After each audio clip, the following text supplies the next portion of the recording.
The story begins with a grim revelation. In just 10 years, the Eastern Federation Kingdom will collapse under the burden of the 5 great vices, leaving nothing but ruin in its wake. To prevent this tragedy, our protagonist has taken it upon himself to act as their overseer, though he never imagined it would turn into such a colossal undertaking. Originally, he was an ordinary man, trapped in modern life, grinding through 78-hour work weeks with barely a break. But fate takes a strange turn when he wakes up inhabiting the body of a noble in a fantasy world. At first, it seems like a dream come true until he realizes he can't read and he doesn't possess any sort of magic or power. Trying to at least understand the written language, he ends up holding a book upside down, leaving the butler speechless. When dinner comes, a maid serves him a grand feast, and he digs in enthusiastically, thoroughly enjoying the perks of his new identity. Even the bath is prepared for him, and he can't help thinking that being the young master of a count's household is pure bliss. Being pampered and carefree feels like heaven. Yet, there's one huge problem. He has no clue where he actually is. Normally, when someone is transported into another world,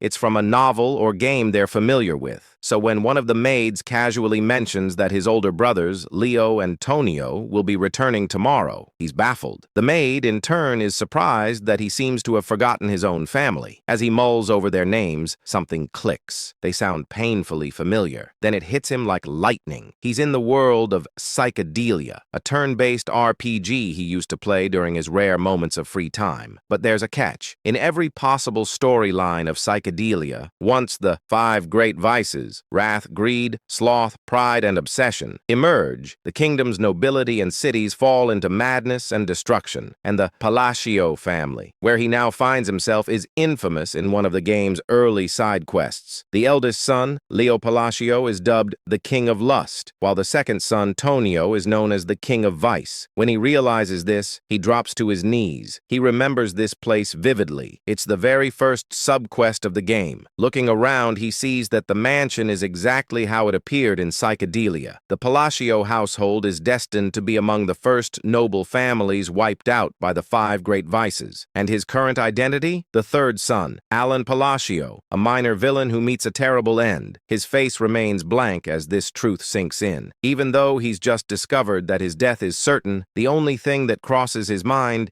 is how much experience that quest used to give in the game. Lying in bed later that night, he's too scared to even close his eyes. He'd honestly prefer going back to his soul-crushing corporate job, because at least there, his life wasn't on a timer. The thought that his luxurious new life will end in exactly 10 years terrifies him more than 6 months of unpaid wages ever could. Still, he refuses to give up. Since he already knows the future events of this world, maybe he can use that knowledge to his advantage. If he can somehow change fate and prevent the rise of the 5 vices, he could save both the kingdom and his own peaceful life. It sounds doable. After all, those vices are still just children right now. The real problem is that he has no abilities whatsoever. How could someone powerless change destiny? 2 months later, he manages to pull off his first major move, though not by his own hand. His knight, Evan, successfully rescues a group of orphans from a human experimentation facility. Evan reports that he's left the care of the rescued children in the hands of a girl named Utia. The young master nods in approval, glad he chose Evan for the task,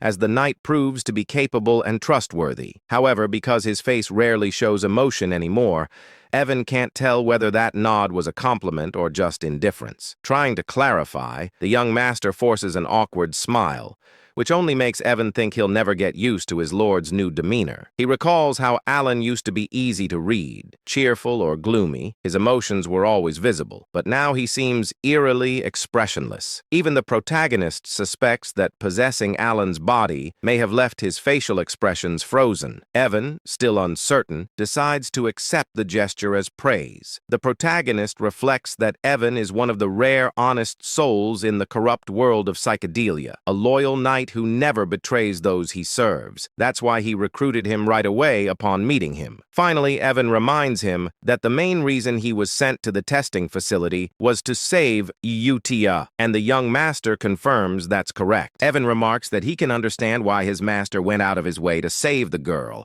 Even with all his years of experience as a mercenary, he can tell Utia is no ordinary child. Her strength alone makes it hard for him to fathom why she ever allowed herself to be locked up in the first place. He then questions why the young master didn't bring her back to the manor, since keeping someone like her in an orphanage seems wasteful. Our protagonist agrees out loud, but has other thoughts in mind. He knows it might look like he's ignoring her potential, but leaving her there is actually part of his larger plan. Utia isn't human. In the original timeline of the game, she forms a pact with a being from another realm and eventually becomes the physical incarnation of wrath, one of the 5 great vices responsible for countless deaths. Thanks to his interference, that dark fate has been diverted. He wants her to grow up peacefully, far away from corruption. To him, that means he's successfully neutralized one of the 4 remaining disasters. Of course, he can't tell Evan any of this, so he decides to act cryptic and simply says, "The time isn't right yet." Evan, ever curious,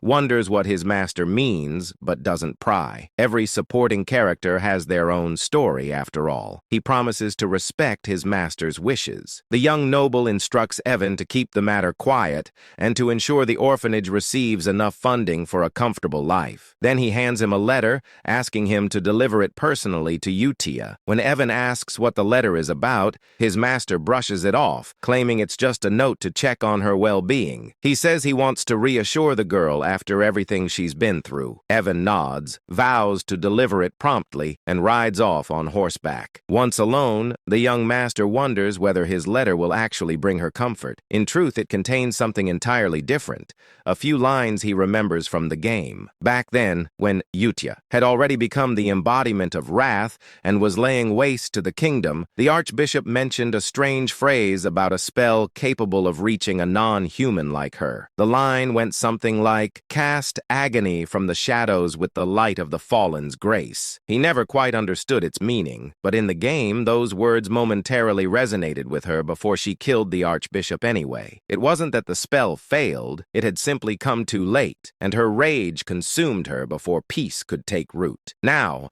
our protagonist believes that by sending those same words early, he might truly change her destiny this time. With wrath handled, at least for now, he's ready to move on to the next of the great vices. Still, he can't help but think how absurd it sounds to try befriending a potential monster with a single poetic quote. Yet, considering that these sins all seem to worship some mysterious higher entity, maybe there's something to it. To him, they all seem like fanatics. Meanwhile, we shift to Utia Sao, who's reading the letter herself, and she's not happy. Evan, watching her, can feel the immense surge of mana radiating from her small frame. It's beyond belief. He admits that she might be the strangest person he's ever met. Her face is emotionless, her voice calm, yet her power screams otherwise. She asks Evan to confirm whether the young master truly wrote the letter. When he nods, she explodes with fury, her mana flaring like a storm. The sheer force is enough to terrify even a seasoned warrior like Evan. Manifesting mana in tangible form, like she's doing, is something only master-level individuals can achieve. Her anger is unrestrained, like that of a jealous lover denied attention. Evan recalls his master's words that it simply wasn't time yet, and blurts them out in desperation. Miraculously, that line works. Utia stills, interpreting the phrase in the letter as a hidden message meant only for her, a secret promise she believes only her master could have made. Evan stands there speechless, completely lost as to what's happening. Utia, still wrapped in her eerie devotion, declares that she understands him perfectly. Her demeanor is chillingly similar to a certain vampire-like guardian from another story. She is, after all, the daughter of monsters, the Scarlet Queen Utia, destined to embody wrath. Back at the manor, our main character feels confident that he's bought himself more time to enjoy his comfortable life. As he drifts off to sleep, he imagines the bright moon smiling down at him in silent encouragement. Before lying down, he places a primrose flower on his bed, thinking it's just a cute decoration. All he really wants is to live peacefully and luxuriously. Is that really too much to ask? Unbeknownst to him, in the Astria kingdom, primrose flowers are used in funeral rites, placed on the wounds or graves of the deceased. Symbolically, it's a terrible omen. The next morning, he's in the library, buried under falling books that seem to be punishing him for his illiteracy. He's currently researching the third vice, or as he likes to call them, the landmines. The process is frustrating beyond belief. Evan soon returns, reporting that they've successfully rescued another child, thanks to the young master's directions. When asked, our protagonist makes sure the child was treated gently after being saved from an underground slave market. Evan assures him that she was, but before their conversation can continue, the library doors slam open with a deafening crash, sending papers flying everywhere. The intruder? Tonio, the second son of the Palacio family. He immediately starts mocking his younger brother, demanding to know how an illiterate fool like him dares to hold a book. Our MC, expressionless as always, just stares back. Tonio's taunting escalates, but the young master decides it's not worth the effort. He plays it cool, saying Tonio can use the library if he wants. He'll be taking his leave. Tonio, thinking he's asserted dominance, grinds his heel onto his brother's head with a smirk. Before things can go further, a knife suddenly whistles through the air, lodging itself into the wall beside them. A new voice cuts through the tension, scolding them for being too loud. The newcomer is Leo, the eldest son of the family. As Leo and Tonio start bickering, our protagonist takes the chance to quietly crawl away, completely unbothered. He remembers that in the game, the Palacio family was wiped out early on, but seeing them in person, he realizes how powerful and dangerous they truly are. The two brothers are constantly at each other's throats, fighting over who will become head of the household. Leo controls the city's underground pleasure network, earning the title of King of Desire, while Tonio runs the region's largest drug ring, known as the King of Vice. Watching them fight, the young master decides there's absolutely no point getting tangled in their mess if he wants to preserve his comfortable lifestyle. And so, with his usual deadpan look, he literally crawls away from the chaos while Evan calmly follows, as if this absurd escape were the most normal thing in the world. As Evan adjusts his young master's hair, our protagonist silently vows to live happily, even if it means staying a powerless, incompetent, illegitimate son. A bit later, Evan comments that the second child they rescued didn't seem like an ordinary kid either. Watching his master lazily recline in his chair,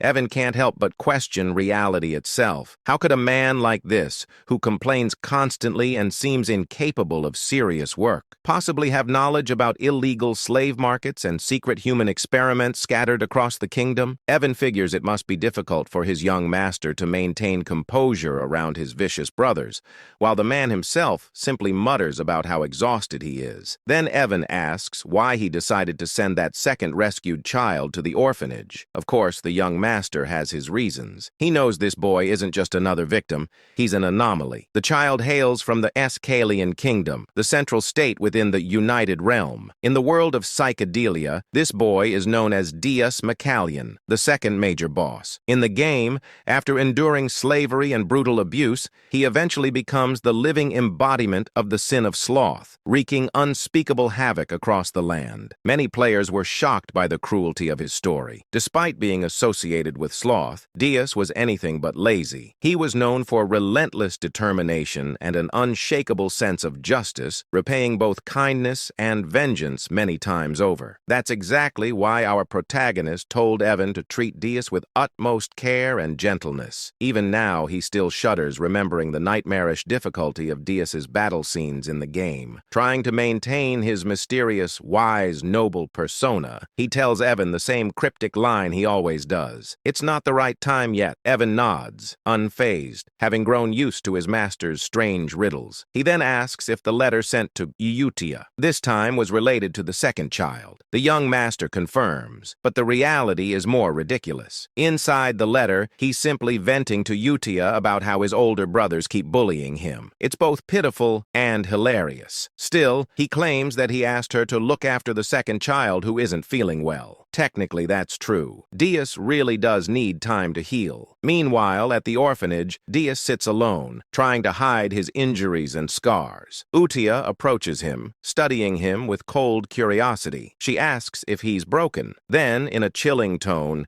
she mentions the Black Goat organization, and Deus flinches at the name. Slipping into her obsessive yandere-like demeanor, Utia tells him that even if he's damaged, he's still been chosen. She congratulates him for being acknowledged by the Blue Moon, which she defines as their master, the title she's bestowed upon our protagonist.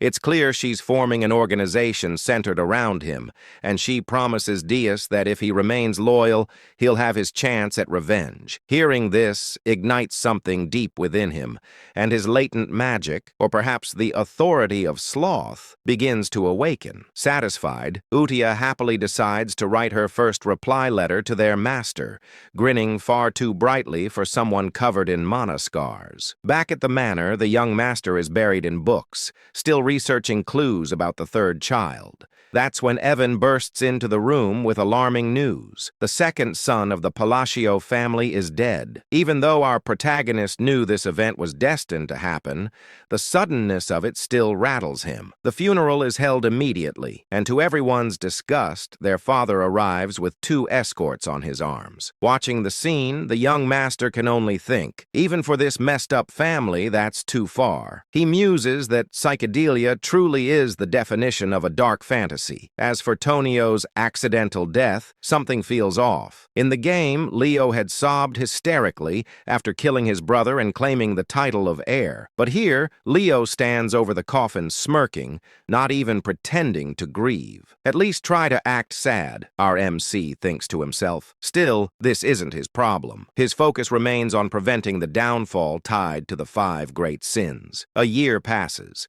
Leo inherits Tonio's criminal network and transforms the chaos into a more stable, though still corrupt, domain. The Palacio estate grows quieter. During that time, Utia and the young master continue exchanging letters, becoming something like pen pals. He figures maintaining that connection will prove useful later. Utia writes frequent updates about the orphanage and the other children's growth. He's quietly proud, especially after noticing the sponsorship list keeps getting longer each month. Evan, munching happily on snacks, remarks that it's strange but definitely a good sign. Then he delivers the update our protagonist has been waiting for. They've located crucial information from the Intelligence Guild, an ancient text about the third child, the next landmine he must deal with. The young master nearly beams with joy. Finally, he can move forward. Everything seems to be going smoothly. Meanwhile, elsewhere in the kingdom, at one of Leo's drug depots, his henchmen brag about how generous their boss is,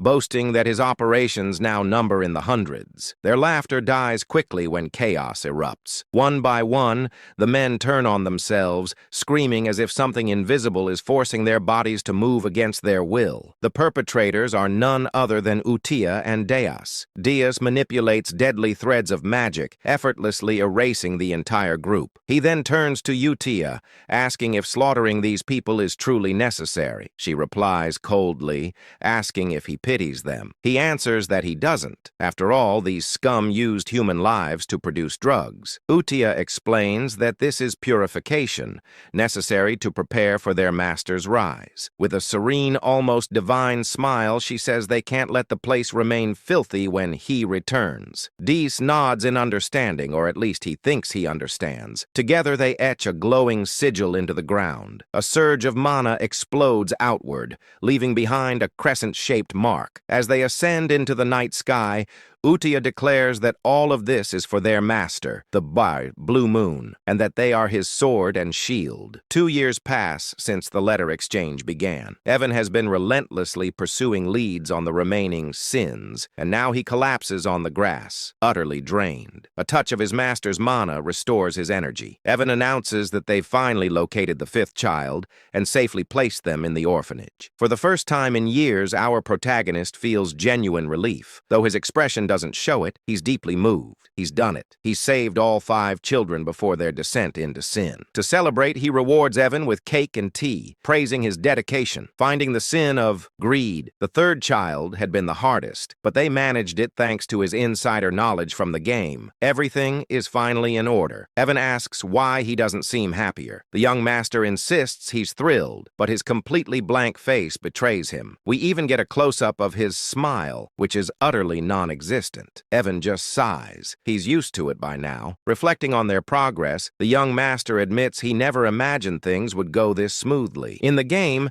the 5 bosses became the great vices because of unbearable suffering. Saving them before that transformation seemed nearly impossible, but somehow he's managed it. When he asks about the orphanage's current state, Evan hands him a letter reporting that everything is running smoothly and the children seem happier every day. The young master remarks that if that's true, they might not even need a new caretaker. He's surprised Utia has handled things so well, though it makes sense, considering her deep attachment to the orphanage in the game's story. Reading Utia's letter, he finds that she's written warmly about each child's progress, especially Dias, reassuring him that everyone is doing fine. For the first time, a faint smile appears on his lips. He's genuinely glad they're growing up well. Evan asks when he plans to finally meet them in person. As always, the young master replies vaguely that the right time will come. In truth, he has no intention of meeting them anytime soon. He's terrified of the power they'll eventually wield. For now, distance feels safest. Still, he's aware that if he wants to survive in this grim world, he needs to get stronger. The answer lies in magic, and luckily, this body has the potential for it. While training, Evan mentions a new group rising across the continent called the Blue Moon. The young master feigns ignorance,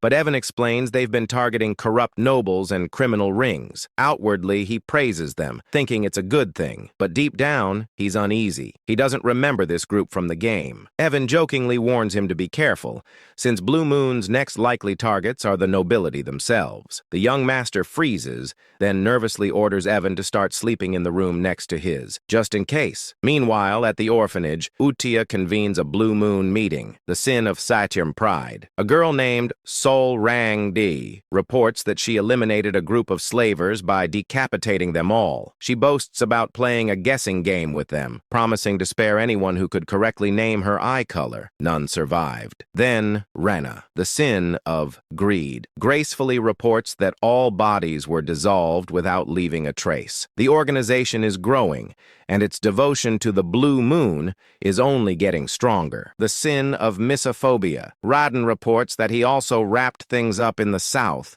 taking care of the illegal human testing grounds and turning those Avalon bastards who were causing trouble into minced meat. These kids are seriously scary, I tell you. Anyway, the scariest of them all, Utia praises them for a job well done. Talking about how everything will go according to his will, she emphasizes that they all exist for the sake of the Great Moon. This secret organization worships the Great Moon, the Blue Moon, who just so happens to be our main character. Suddenly, Deus reports a problem which makes Utia question what could possibly be wrong when everything seems perfect under his command. These fools are treating our MC like some kind of deity. Deus explains that the head of Avalon is the eldest son of the Palatio Count family, where their lord resides. He claims to have found a dangerous written order while cleaning up the south. It turns out that the eldest son, Leo, is targeting our MC. Naturally, Utia can't let this slide. She unleashes an intense, murderous aura that sends the other kids cowering in fear. The letter reveals that Leo's plan is to slowly poison our boy after eliminating their father, which sends Utia into a furious rage. Fast forward 2 years, RMC's father, Count Palid, has passed away, and just like before, his funeral is held almost immediately. RMC explains that while the official cause of death is heart failure, it's clear he died from an overdose. Meanwhile, at the funeral, Leo gets news that the Blue Moon has struck one of his facilities. Seriously, couldn't they have waited until after the funeral? Leo keeps asking if everyone was wiped out again. Our main character, who's just casually eavesdropping, realizes that his brother is becoming increasingly cautious about the Blue Moon. As the Count's funeral wraps up without a single tear shed, our MC decides he doesn't want to get tangled up in all this drama and quietly slips away just as his brother shoots him a planning glare. When Evan asks what our MC plans to do next, since it looks like that jerk of a brother is on track to become the new Count, our MC is already one step ahead. He's been packing his bags and tells Evan to do the same. the plan to run away from this mess. Evan questions whether he really intends to flee, and our MC clarifies that it's not a complete getaway.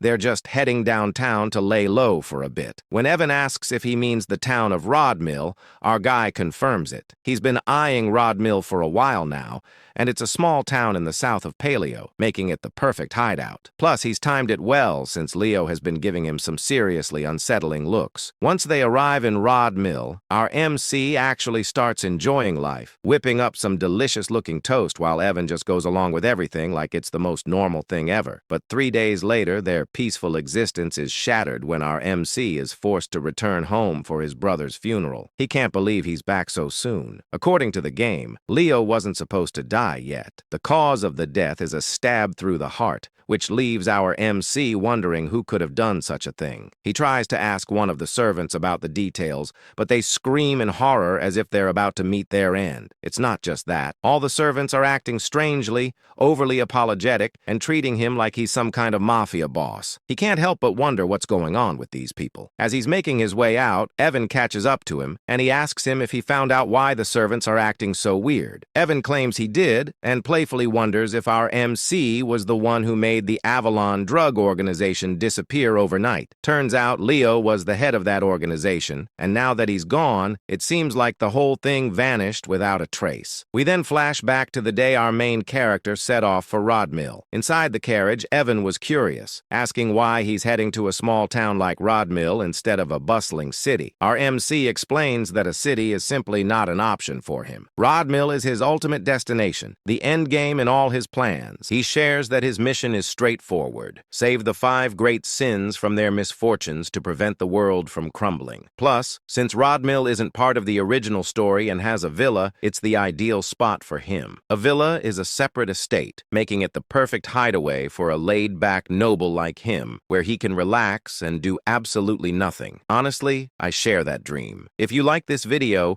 it would really help me out with my bills and give me some much-needed downtime. Anyway, our MC gets serious when answering Evan's question, insisting that everything he does has a purpose. But after hearing the same old responses for a while, Evan calls him out, pointing out that he always uses those same lines when he wants to dodge a question.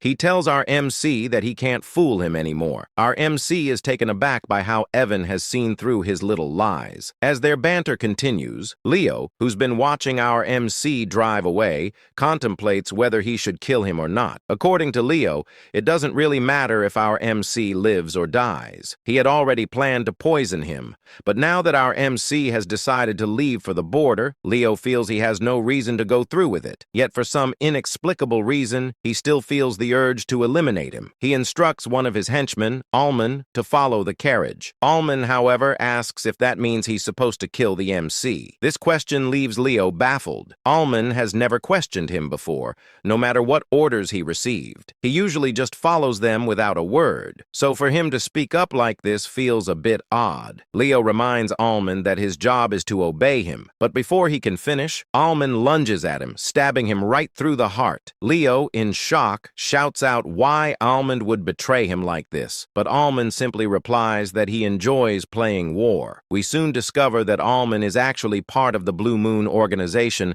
and his real name is Hidden. He explains that they've been taught a creed by Blue Moon. Since the Blue Moon is essentially RMC's sword, it makes sense for them to act according to his wishes. However, if anyone dares to threaten the Great Blue Moon, RMC, they're allowed to take matters into their own hands, meaning they can eliminate the threat. Hidden reveals he's been waiting for Leo to give the order to kill their lord, and he can't believe it took 2 years for that to happen. Leo tries to argue that his subordinates won't let Hidden live, but Hidden counters that with Leo's death, the entire organization will be wiped off the continent forever. Looking at Leo's lifeless body, Hidden can't help but comment on how unfortunate this all is. If Leo hadn't tried to kill their great master, he might have lived a few more months or even years. Meanwhile, Meanwhile, in the present, our MC is enjoying his dream life in the small town of Rodmill. He wakes up whenever he wants and shares delicious meals with Evan, living the life of a true noble. But his fate would have it. His peaceful existence is shattered when he receives a letter. The letter requested that he step up as the next head of the family. Just like that, his carefree life came to an end a mere 4 days after it began, forcing him to return to the palatial state. However, things felt off. The maids and other staff were acting strangely around him. He couldn't help but wonder what was behind their odd behavior. Then Evan teasingly asked him when he had become the shadow leader, leaving him completely baffled. It dawned on him that all this fuss was due to the bizarre circumstances surrounding his brother's death, which had led to his current predicament. In his usual dramatic fashion,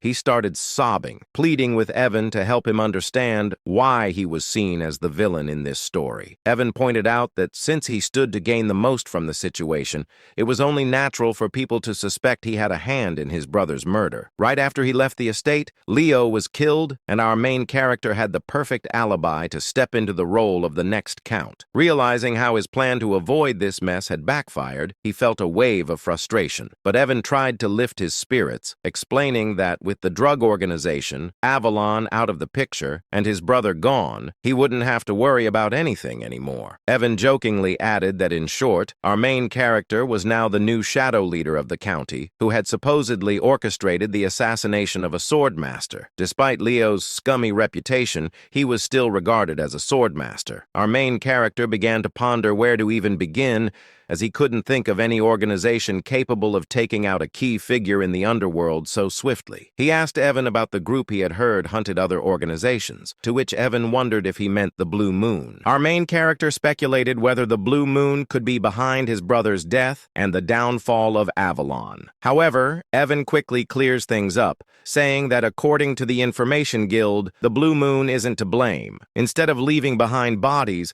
the Blue Moon is known for marking the moon itself. That's just how it operates. But it's rumored that all the members of Avalon met their end with a sword through the heart. Evan can't help but tease our MC, joking that the road to hell has been opened. But putting jokes aside, our MC reflects on his game knowledge, realizing there shouldn't be any organization called the Blue Moon, which means they can't be responsible for this mess. But if it's not them, then who could it be? As he tries to piece everything together, the scene shifts to the orphanage where Utia is holding a meeting with the other great sins. She asks if everything went smoothly, and Reina, the sin of greed, confirms that she left no traces behind. Surang, the sin of pride, adds that there was no one left alive on her end, just corpses. Dias chimes in, boasting that he took out all 486 soldiers of Avalon. His magic is quite something, like a beautiful butterfly tangled in spiderweb. Then there's Rodon, the sin of misophobia, who also confirms that he cut down all the bad guys in half. Utia praises them for their work, but she's a pretty intimidating child. There are whispers that she's actually over 1,000 years old in the novel, but who really knows? That's how Avalon, the most notorious drug organization in the world that brought doom to the Asteria Kingdom, was wiped out in just 5 days. But suddenly, Rodon mentions that he doesn't think the cleanup was flawless. When Utia asks what he means, Rodon explains that he stumbled upon some intriguing documents linked to the nobles associated with Avalon, particularly the Altia Doctum, which has some deep ties. Hearing this, Utia's magic starts to flare up, and she tells the others they already know what she's about to say. It's time to wipe them out. Redden promises to handle it quietly. Moving on, Udikai then asks if the Information Guild is clean and whether they have any ties to Avalon. Rena confirms this, explaining that the guild matter is being dealt with separately from the other issue concerning the Blue Moon. Deiji, on the other hand, claims that all the guilds behave similarly, referring to it as the Hell Sword crafted by the Swordmaster. Hearing this, Reina inquires if she should keep tabs on our MC's movements, to which Udikai agrees, emphasizing that this entire situation must not reach that person's ears. She insists she has mentioned this multiple times, and they should all be aware of it. When she refers to that person, she essentially means our MC. Dias points out that since that person's family targeted them first, the order to eliminate eliminate them wasn't sanctioned by them. Upon hearing this, Yudia starts to panic. In her opinion, all their actions must be driven by a direct order from RMC. She claims they are essentially swords and a sword should never think for itself. She declares to the other sins that from this moment on,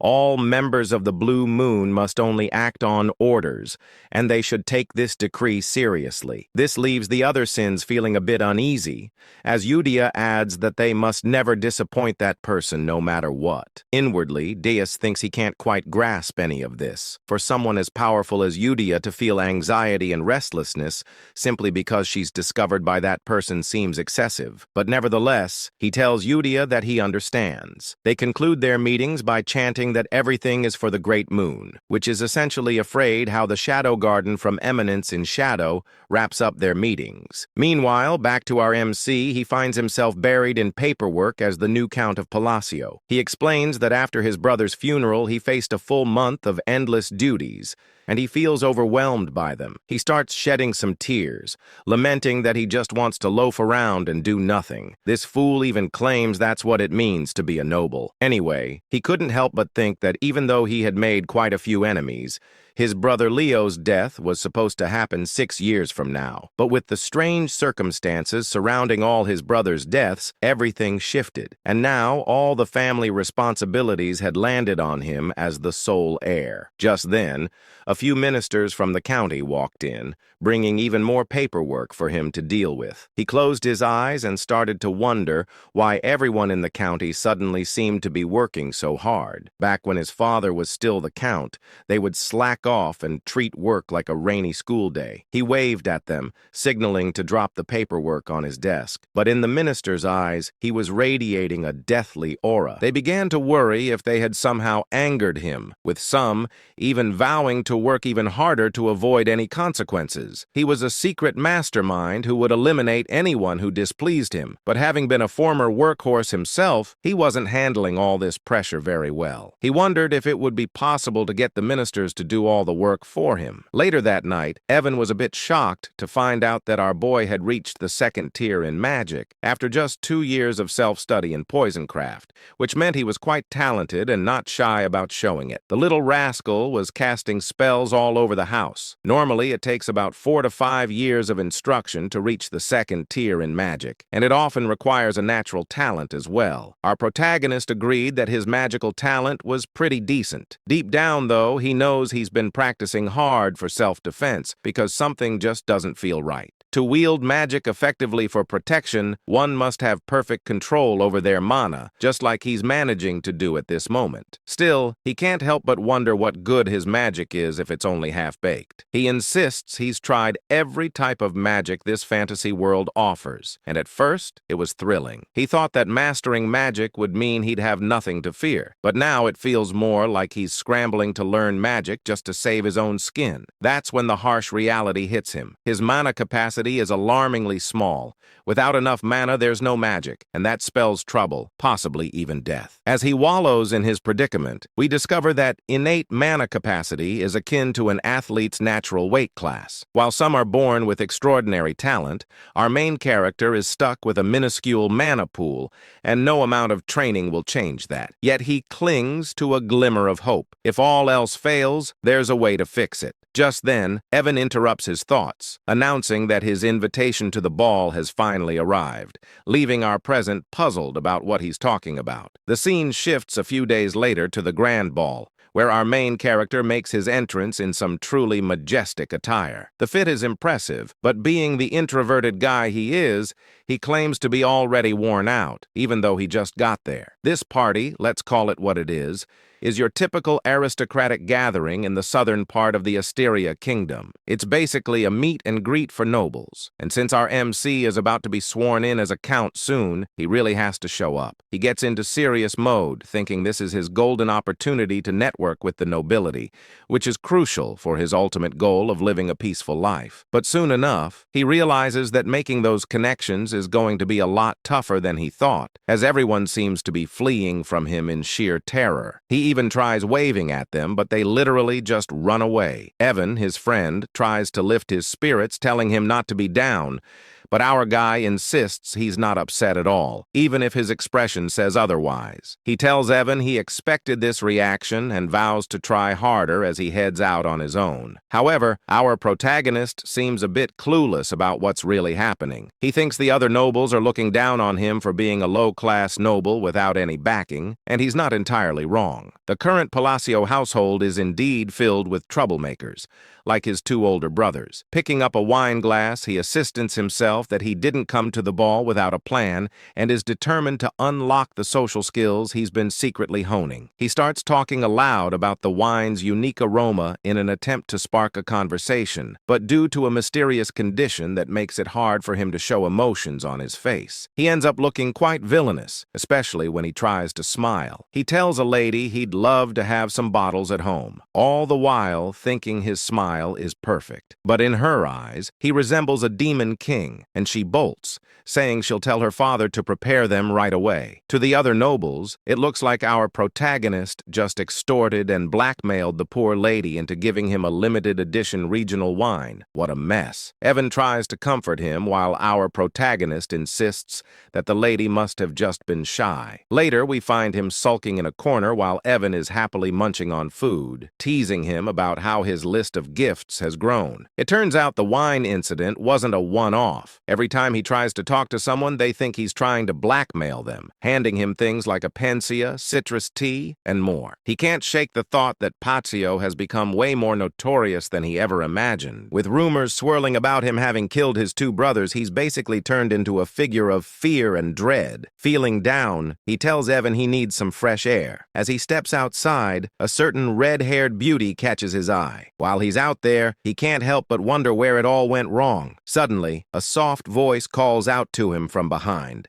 asking if he has a moment. He turns around, puzzled about where the voice came from since he doesn't see anyone. Looking down, he finally spots a cute young girl who introduces herself as Loria, the third daughter of Duke Altia. Hearing the name Altia, our MC recognizes it from the game, and he explains that the Altia family was one of the three major shadow players in the psychedelia game known as the Northern Troublemakers. This realization stung a bit, as he had hoped someone normal had actually spoken to him. He also wondered why he couldn't recall this girl at all had she not appeared in the game. Loria, however, was straightforward, asking him to lend her his strength for protection, as she will be facing an assassination attempt soon. Loria explains that she's in serious trouble and needs our protagonist's help, but when he looks at her, it's clear he's unsure. You see, Loria has been living under the protection of her father's mistress, but now that her father's health has taken a turn for the worse, she fears her older sisters might try to eliminate her. Our main character can't help but think this situation mirrors his own past with his brothers. As he gazes at her, it dawns on him that the reason he didn't recognize Loria from the game is that she must have already been dead and never made an appearance. Loria, looking as adorable as ever, pleads for his assistance, claiming that with his abilities he could really make a difference. But our protagonist firmly turns her down. She insists she's not coming to him empty-handed. If he saves her, she promises to share half of the Ultia family fortune.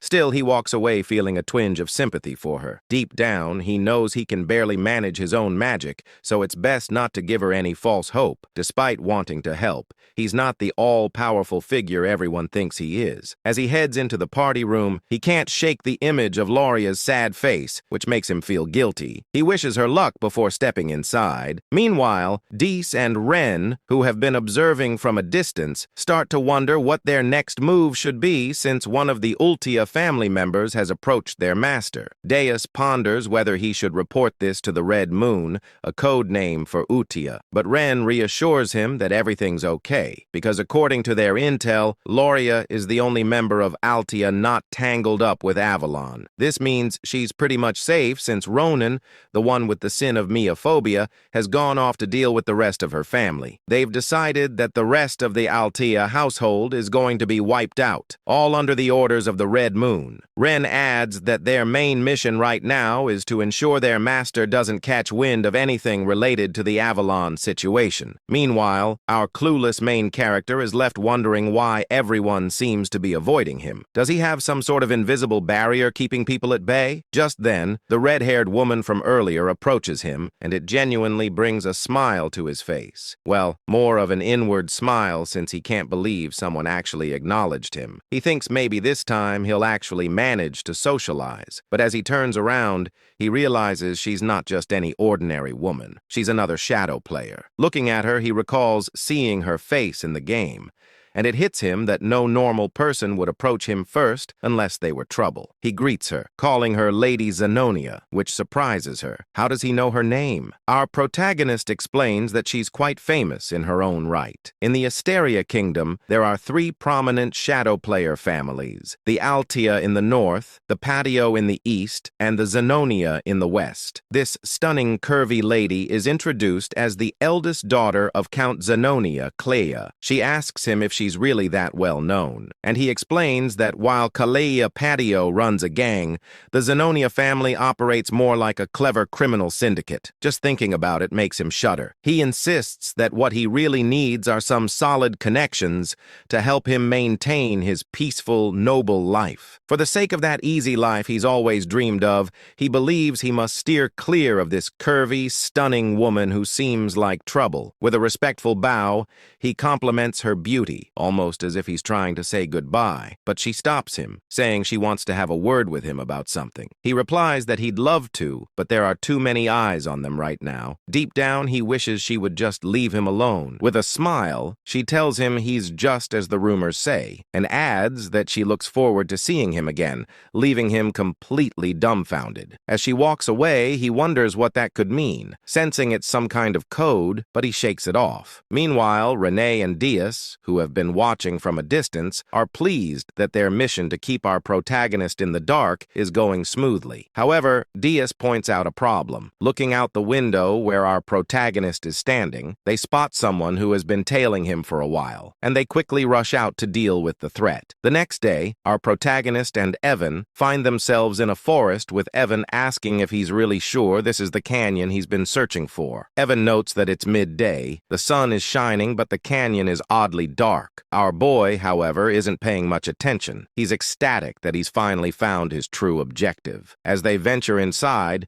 he jokes that if this place turns out to be empty like the others, he might actually cry. But as he looks at the symbols on the walls, he realizes this is the real deal. He explains that in the game, finding this place was a breeze. Truthfully, he admits that the only reason he traveled all the way to the south under the guise of attending the ball was to discover this labyrinth right here. The labyrinth is called the Labyrinth of Whispers, and if you can crack all the riddles in its 8 rooms, you'll earn a powerful artifact as a reward. Exactly what he's after. He claims to have memorized all the routes and puzzles this labyrinth has to offer. Finally, he arrives at a massive door, and as he gazes at it, he confesses that seeing the labyrinth entrance in person is breathtaking. It feels so much more real than it did in the game. In the game, he tackled this labyrinth countless times. Evan, on the other hand, asks how our protagonist even knew a place like this existed. Our boy, without thinking, replies that he's been here often, leaving Evan puzzled about what this guy is talking about. Realizing he might have slipped up, our protagonist quickly backtracks, saying he was just kidding, and suggests they head inside. Once inside, they encounter some monsters and giant golem hands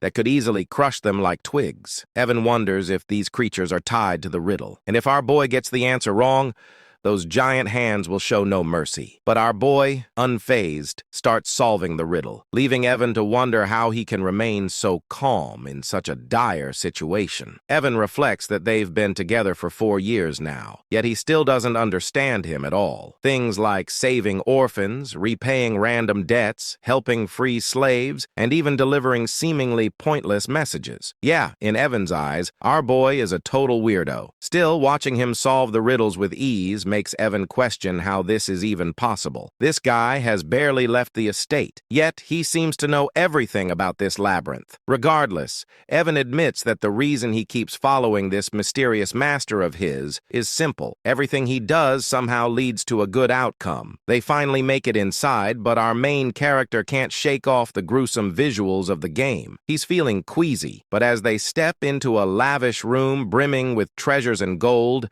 his attention is immediately drawn to a hand statue adorned with multiple rings. He declares that their goal is the black ring and insists they should grab it and get out fast. Meanwhile, Evan, who's busy stuffing his pockets with gold, questions why our protagonist is so fixated on the black ring, which looks like the least valuable of the bunch. Our hero explains that taking anything else could lead to trouble down the line. Deep down, he realizes he's finally got his hands on the ring that holds the oath of restraint. As they start to head back, our MC feels pretty pleased with himself, thinking that snagging the ring was a breeze thanks to his gaming knowledge. But Evan suddenly gets a bad vibe and points out that the rock piles they passed while entering the canyon are actually golems, and they seem to be stirring. Evan quickly gets into battle mode, feeling anxious about their situation. To him, these golems are total unknowns, making this a nightmare scenario. He thinks that if he can just get his young master out safely,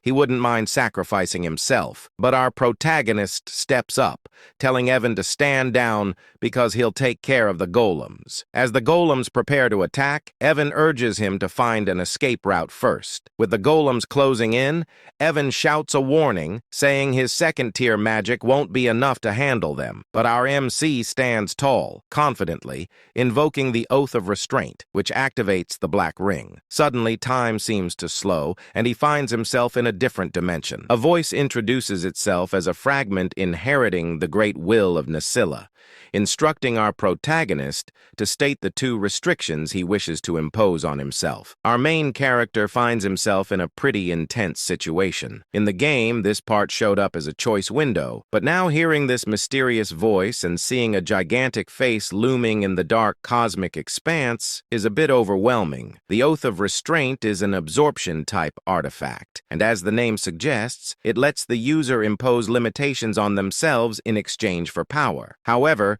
the sheer force of the voice makes our MC tremble a bit. The voice urges him to declare his first restraint, and with a hand sign, he states that he will always perform the hand signs of Babylonia when casting magic. The voice then asks what he hopes to gain from this restriction, and our boy responds that he desires the ability to bend the laws of the world just a little more. The voice grants him this power. For his second restraint, our boy explains that he will strictly chant the words of Babylonia when using magic. When the voice inquires about his desire behind this restriction, he boldly claims he wants even greater power to defy the laws of the world, which momentarily surprises the mysterious entity. Our protagonist starts to worry that he might have messed something up, especially since the entity paused. He even mimicked the exact skill icon from the game just to be safe. By choosing both the hand signs and the word restrictions, he believes he can achieve the highest possible magic attack power. Thanks to all his repeated gameplay, he has memorized every combination used in the game. So, this should work. Finally, the entity speaks again, confirming that his restraint has been granted. It expresses gratitude to the human who has remembered all the gestures and mysteries of the forgotten god. Our protagonist is puzzled by what the entity means, but he quickly notices that the ring is being absorbed,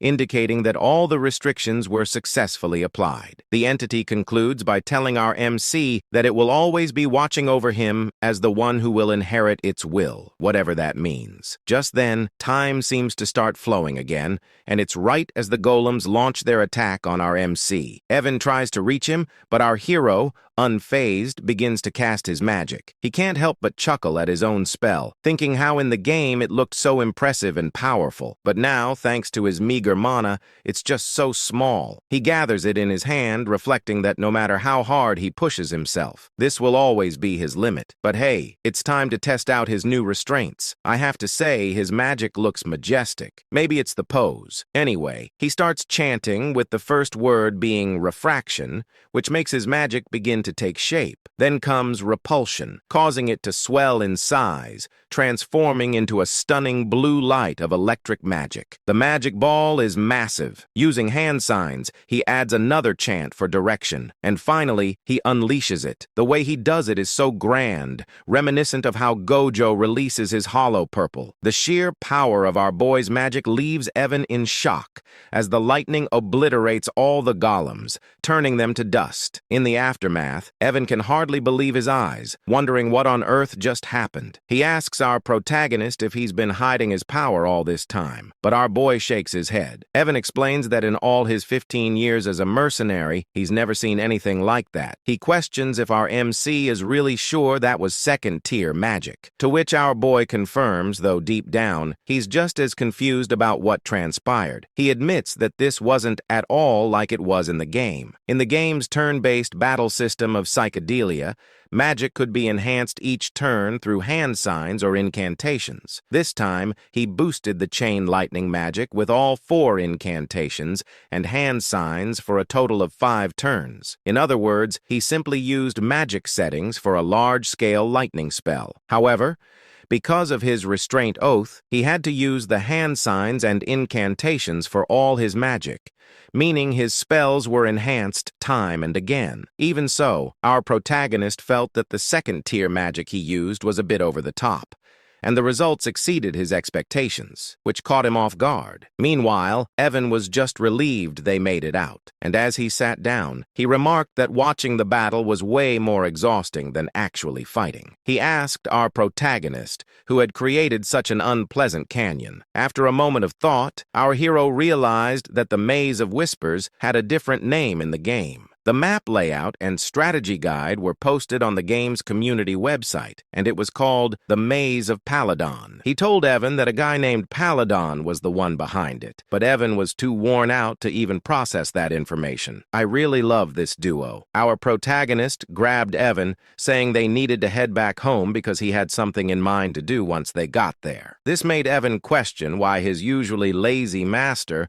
was suddenly so motivated today. Our main character explained that every time he picked a hand sign that matched the spell's attribute he was casting, the power increased. If he chose the right incantation, the magic properties would get enhanced, which is how the game mechanics were designed to work. The only difference was that, unlike in the game where the visuals remained the same and only the numbers went up, in this world, the spell actually changed shape with each incantation. But he suddenly wonders if this only applies to him, especially since he's particularly skilled at controlling mana. He decides he'll need to test it out once his mana has recovered. But for now, he's just relieved that everything turned out okay. As they prepare to leave on their horses, we see Ren, who has been quietly following our main character, watching the whole scene unfold. She quickly makes her way to the canyon, and upon arriving, she spots the runes on the wall and realizes she can actually read them. She explains that these are the glyphs of the Aleph Empire,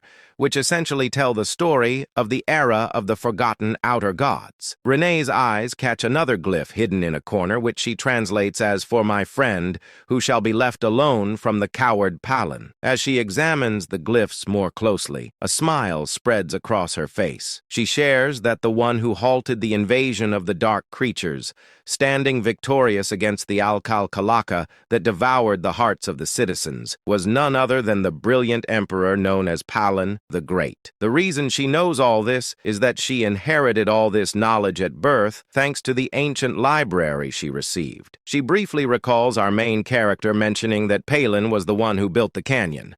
But as usual, she misinterprets the situation. She thinks that she knew our MC was special since someone like the bloody Queen Udia follows him, which is a pretty big deal. Having someone like Udia as a subordinate is something you'd only read about in history books. However, she continues to believe that our MC is actually a friend of Palin, completely misreading the glyphs he saw. Moreover, she claims that the phrase "our boy used while casting magic" doesn't exist anywhere in the ancient library, which only strengthens her belief that our MC is truly remarkable. Blushing, she admits that Udia was right all along, feeling a bit embarrassed about having followed followed orders without question all this time. And just like that, our boy ends up with another yonder in his harem. Kind of a strange thing to say since they're basically just kids, but I digress. Anyway, Rina spots Deus arriving and immediately asks if he got any info from the fool who was tailing their great master. Deus responds that the idiot is dead and he didn't even do it. It's more like the guy's head just twisted in midair. Rina insists they need to report this back to Udia for processing,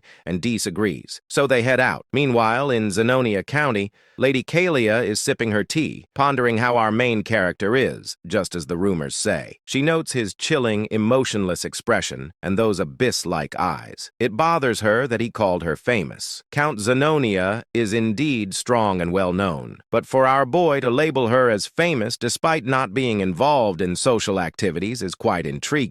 What's really going on here is that Kalia is the true mastermind, using black magic to control her father, the Count, making her the real head of the family. The fact that our boy called her famous makes her think he might know something about her secret, which terrifies her since no one is aware that she's turned her father into a puppet. She recalls how our boy mentioned there are too many eyes on them, which she misinterprets as him having discovered the person she had following him. Now, that's a classic case of misunderstanding, like something out of an Eminence and Shadow scenario. Suddenly, Klaya gets a call from one of her servants who says there's a problem. Well, she asks what's going on, and the servant insists that it's better for her to see it for herself. When she heads to her room, she discovers that the person she had following our boy is dead. The servant explains that since the seal on the body didn't activate, it means he didn't spill any secrets. But Klaya quickly points out that the person who killed her man must have intentionally brought him to her room. Frustrated, she starts questioning how our boy figured out she was the one who sent this guy to tail him. And just like that, our boy gets misunderstood once again. At the grand halls of the Alta Ducal estate, the scene unfolds as Loria walks through the quiet corridors, her face heavy with disappointment and fatigue. Her mind drifts with thoughts of regret and realization. As expected, she knew he was not someone to underestimate. The distinguished one of the underworld, a man who possessed cold eyes, much like her father's. He was the kind of person she must never make an enemy of. Once he had been her last lifeline, but she knew he would never accept a deal that could bring him significant losses. All her assets and power had been stripped away by her sly siblings.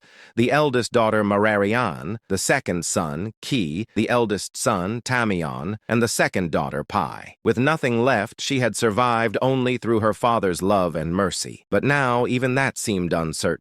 As she walked deeper into the estate, lost in despair, she whispered to herself that she no longer knew what to do. The moment she entered the estate, the maids rushed toward her in panic, their voices trembling. They cried out, calling for Lady Loria, their faces pale with fear. They told her that Lady Pine and Key had taken their own lives. Shock spread across Loria's face, her body frozen in disbelief. Her thoughts raced. Those people would rather stab their own family, and yet they took their own lives. It didn't make any sense. Fear gripped her heart as she asked about Tamalian and Marianne. Soon after, she was shown a horrifying sight. Both Talon and Mararian lying lifeless, their swords buried into each other's chests.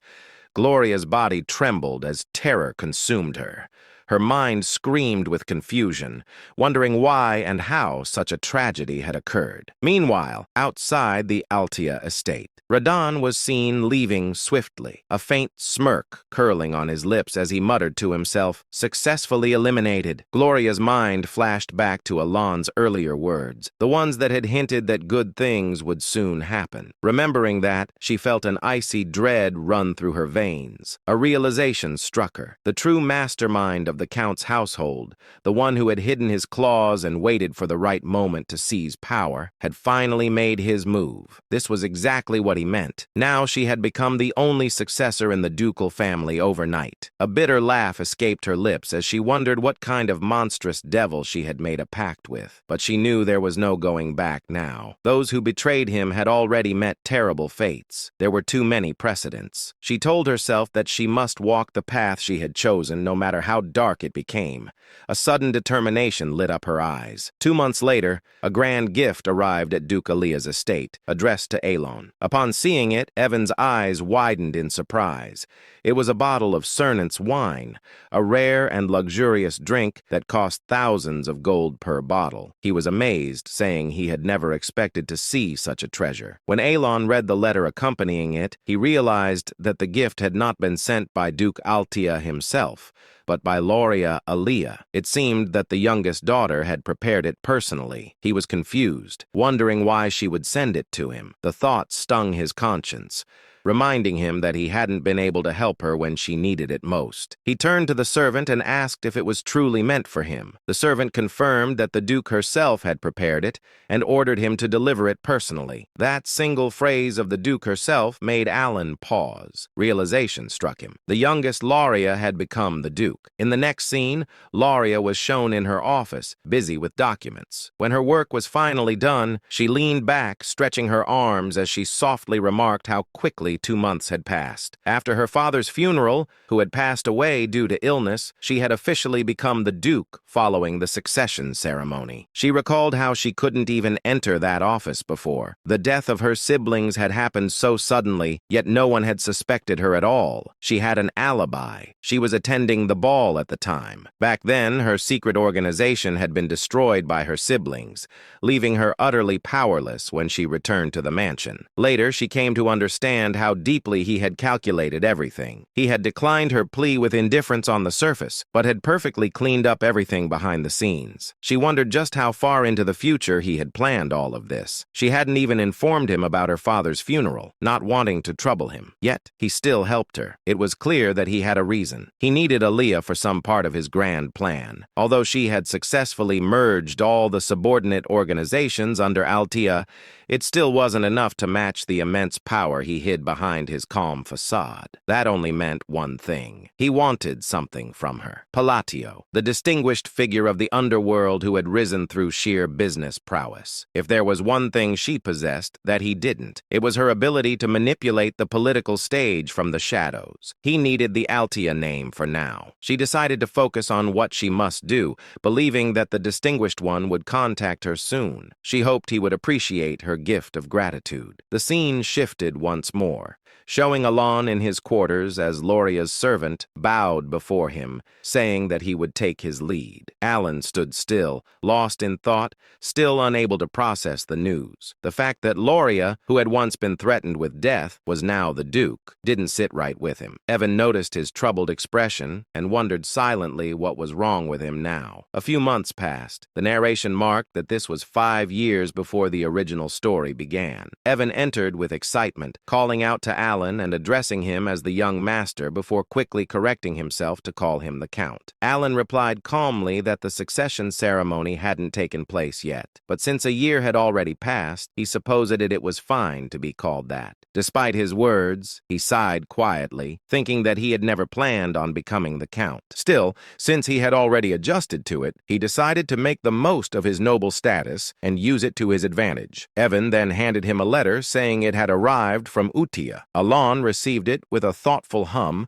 asking if there had been any information found about the assassins who killed Leo. The two men walked into the library, and as they took their seats, Evan responded that nothing had been revealed yet. The Information Guild was still investigating, and they would have to give it more time. He then looked at Alon curiously and asked what his next goal would be. Assuming that revenge was not his intention anymore, both of them sat in silence within the Grand Library. Alan sat in deep thought, realizing that all the things that slightly differed from the original game were probably butterfly effects caused by his own actions. Accepting this, he decided that he would simply be prepared for any unexpected events that might come his way. Evan, observing him, remarked that he suddenly sounded like a real count. Alan responded casually and brushed it off, but his curiosity soon drifted to the letter he had received. He wondered what Utia had written this time. Opening the letter, Alan began to read. Utia had written warmly, asking if he had been well. She mentioned mentioned that, as always, they were all doing okay and that everyone was pursuing their own hobbies. Dios's puppet shows had now reached a professional level, while Cioler loved to play and learn with her friends. Reinar quietly spent her days reading and making things, while Radan had developed a new hobby of tending his garden. As Alan read the letter, a gentle smile spread across his face. The routine of exchanging news every month had become something familiar and precious to him. It warmed his heart more and more each time he received a letter from them. Though he had never seen their faces, knowing that they were all growing well brought him a deep sense of contentment. The smile on his face was something he couldn't help but wear. A sudden realization struck him as he thought about it further. The 5 of them, the children, were already old now. Evan, noticing his expression, responded to his sudden thought, saying that they were ready to step out into society. Some of them even left the orphanage earlier than expected. The ones Alan had once ordered to save had now reached that age. Alan realized that the 5 from the orphanage were no longer the small, fragile children they used to be. They had grown. He quietly acknowledged that it was time to let them go. Evan seemed surprised,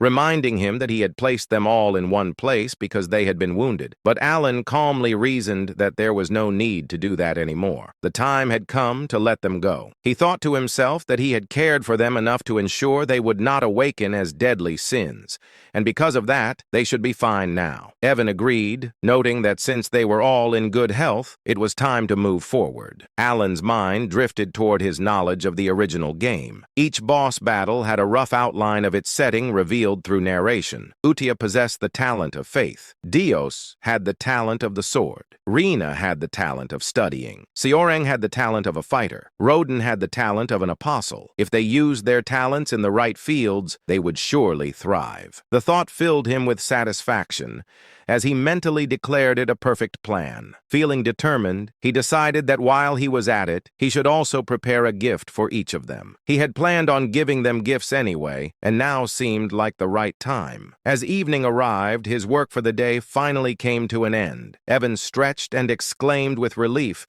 saying that he would step out for a while before returning soon. Alan waved him off, bidding him goodbye. Alone in the quiet office, Alan smiled to himself, wondering if he might one day receive something back from them once. They became successful and influential. His thoughts softened as he hoped his letters would guide the children to step confidently into the world. Meanwhile, in another scene, Utia received Alan's new letter. Gathering everyone around, she announced that the orders had arrived. This time, however, the message had been delivered to each of them individually. The group grew silent, reading their respective letters with focused expressions. Though Seorang couldn't contain her excitement, her eyes sparkled as she eagerly unfolded her letter, marking the beginning of another chapter in their intertwined fates. Meanwhile, Yisha finished reading the letter sent by Alan. She announced excitedly to everyone that new orders had arrived. This time, Alan had delivered them individually, which surprised all the members. But before anything else, Yusa suggested that they should read the previous letter as well. Since the new instructions seemed to require a high level of attention, Xiang spoke cutely, mentioning that only Yusa had been able to read the earlier letters. Yusa explained that since Alan had given each of them a personal order, it meant he had decided it was time for everyone to see the contents themselves. The letter written by Alan made Seorang and the other sins react like curious kitten. Seorang clumsily repeated the first line of the message Alan had written. "How have you been lately? It seems you have many talented friends. If you need anything, let me know." Renee commented that it sounded like ordinary small talk, but Yusa smiled. She understood that Alan had intentionally kept the opening simple. After the greeting letter, this was the first true order he had issued.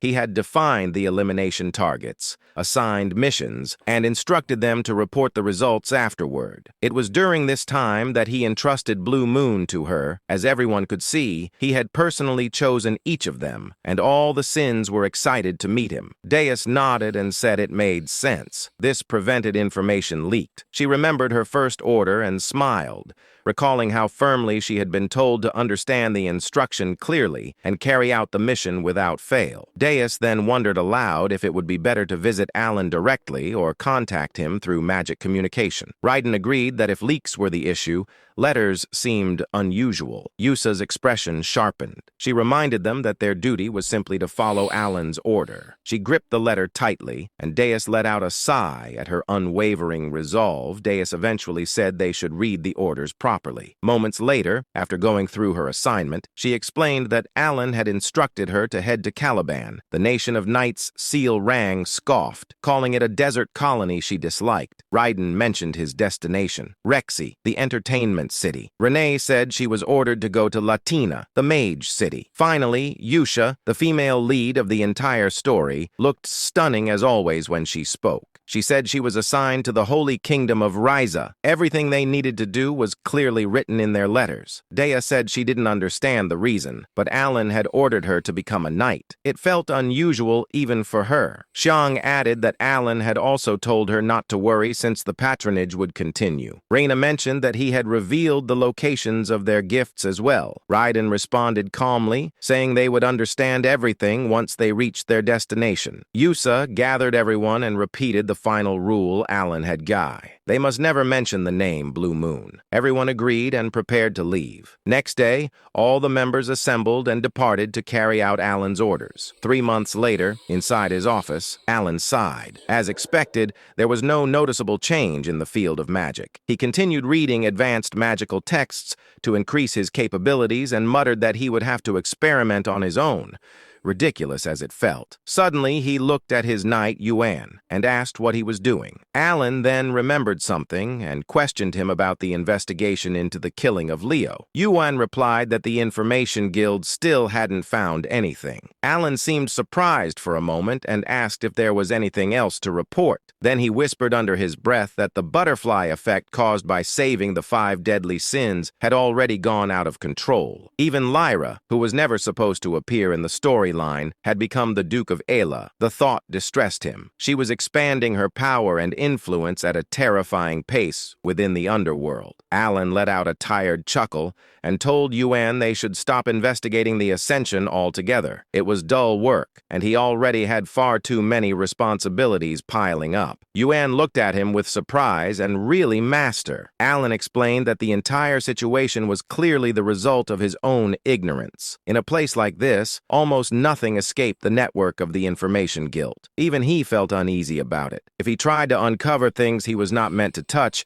the consequences that returned to him could be far worse. He muttered that if an unexpected complication led directly to death, then the investigation was meaning. In the end, organizations like that wouldn't harm him as long as he didn't interfere with their affair. He clarified to himself and to Yuan that there was no reason for any secret group to target him unless he approached them first. That was why he believed there was no point in continuing the investigation into Leo's death. Yuan nodded and agreed to inform the guild to stop. Then he suddenly remembered something. Right, there's another piece of news, he said. Apparently, Deus has been appointed as a knight in Caliban recently. Alan looked up in surprise. Really? Good for her. 3 months later, Yuan entered the room carrying snacks. Count, there's something else, he said. Apparently, Deus has created an entire knight order. Alan straightened. A knight order? Then she must be at least expert level or higher. Could she already be at the level of a sword master? Yuan replied that Deus had indeed reached the level of sword expert. Alan thought quietly,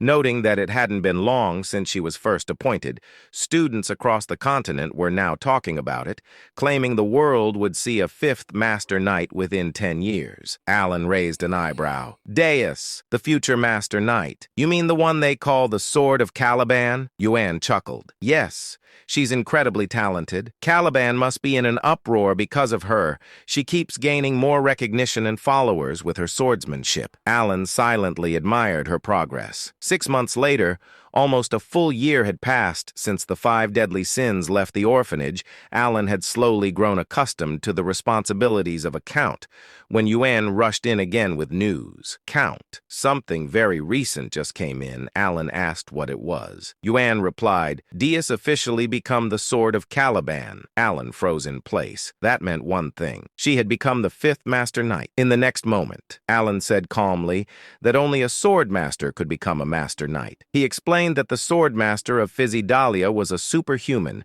who had surpassed the aura blade and unlocked a unique ability known as deviation. He looked at Yuan and asked if he was really saying that Deus had become a sword master. Yuan interrupted and clarified that she was about to reach that level. She hadn't created her deviation yet, but the nation had granted her the title of Master Knight regardless. Not only had she defeated the 4th sword in a duel, but Caliban had also lost one of their Master Knights to the northern barbarians. Alan thought for a moment and acknowledged that the two sides had been at war for more than a decade. Yuan continued, realizing mana and learning to control it took around 5 years, while creating a deviation usually required decades. The first sword, Reharnet, had been 32 when he became the youngest Master Knight in history. He had wielded a sword since the age of 5 and was unmatched in strength. Even with that talent, it had taken Reharnet over 20 years to reach that level. Yet now, a child who once knew nothing about swords, Deus was becoming a Master Knight. Alan's eyes widened. So, if she's only waiting for her deviation,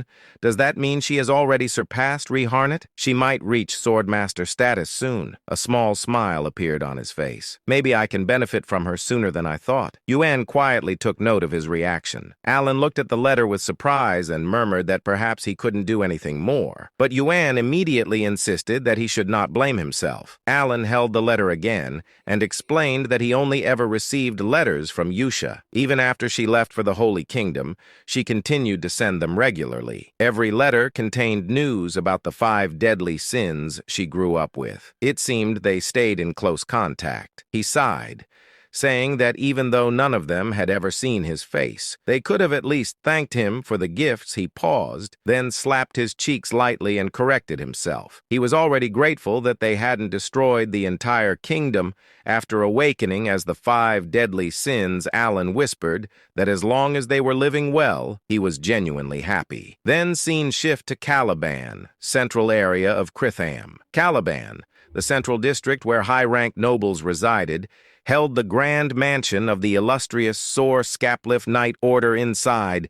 Countless knights practiced their swordsmanship. At the top of the hill stood Deus, now in full knight uniform. He looked immense, calm, and strikingly handsome. His title echoed across Caliban. Deus Mark Lane, captain of the Sor Scapliff Knight Order, youngest Master Knight in history. A girl suddenly waved at him with joy. Brother Deus smiled back. He looked far older and more composed than in his childhood. He smirked softly, thinking that even after a full year had passed, the memories still made him feel embarrassed. He remembered the day he lost everything to the black corruption, how his sister fell into darkness. Deus had been consumed with uncontrollable rage trying to protect her. His hatred dragged him down repeatedly to the point where he was nearly imprisoned. He had completely fallen into the dark. The fact that the great moon saved his life wasn't reason enough. He had sworn his allegiance out of desperation, believing it was the only path left. He thought of Yosha's voice and reminded himself of the promise he had made to take revenge with his own hands. Working under Blue Moon placed him in countless dangerous missions. He never complained, never hesitated. Each assignment became a stepping stone toward facing the black forces. After several years, he finally received his first personal order. When he opened the last letter, he had been confused. The order was different from anything Blue Moon had given before. It led him to a small inn in southern Caliban, where he was told to retrieve a gift. At first, it didn't excite him. Gifts meant nothing to someone who had lost everything. But when he arrived at the location, Deus instantly understood what his master Alan had been trying to give him: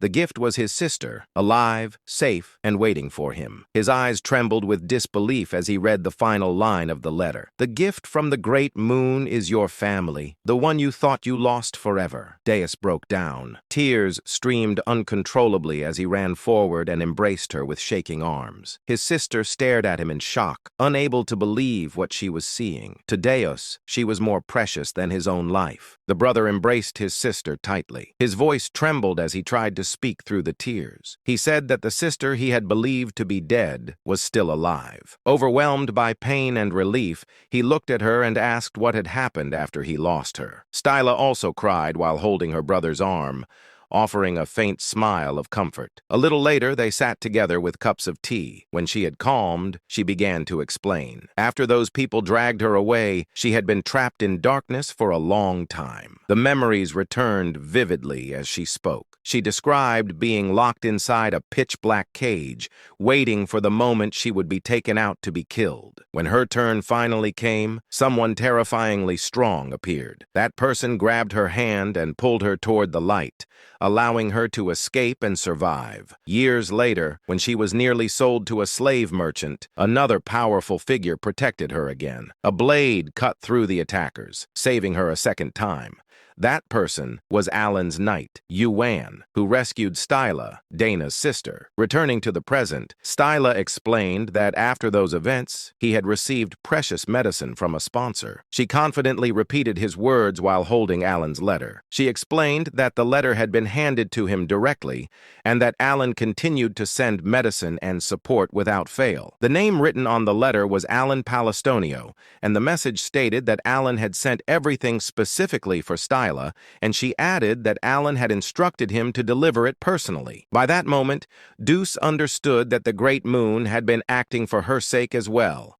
He already knew how precious she was to him, and she cheerfully said that the great sponsor had helped her more than she could ever express. She felt deeply grateful for everything he had done. Alan had supported them through his knight Yuan because he wished to keep his true identity hidden. Deuce, however, was stunned. Shock spread across his face as he whispered that the Great Moon had been protecting her under his own name. He could not understand how the Great Moon even knew about their situation. He stated that he had never spoken about his family to anyone. Only Yosha had noticed the black lamp that once targeted him. He grew serious, gripping his own shoulders as he asked himself how the Great Moon knew everything. Everyone recognized the Great Moon as the unparalleled prodigy behind countless stories, someone who seemed aware of every hidden truth. At the same time, memories flickered inside Deuce's mind. Moments connected to Yusa. Confusion and disbelief pulled at him like threads snapping together into a single picture.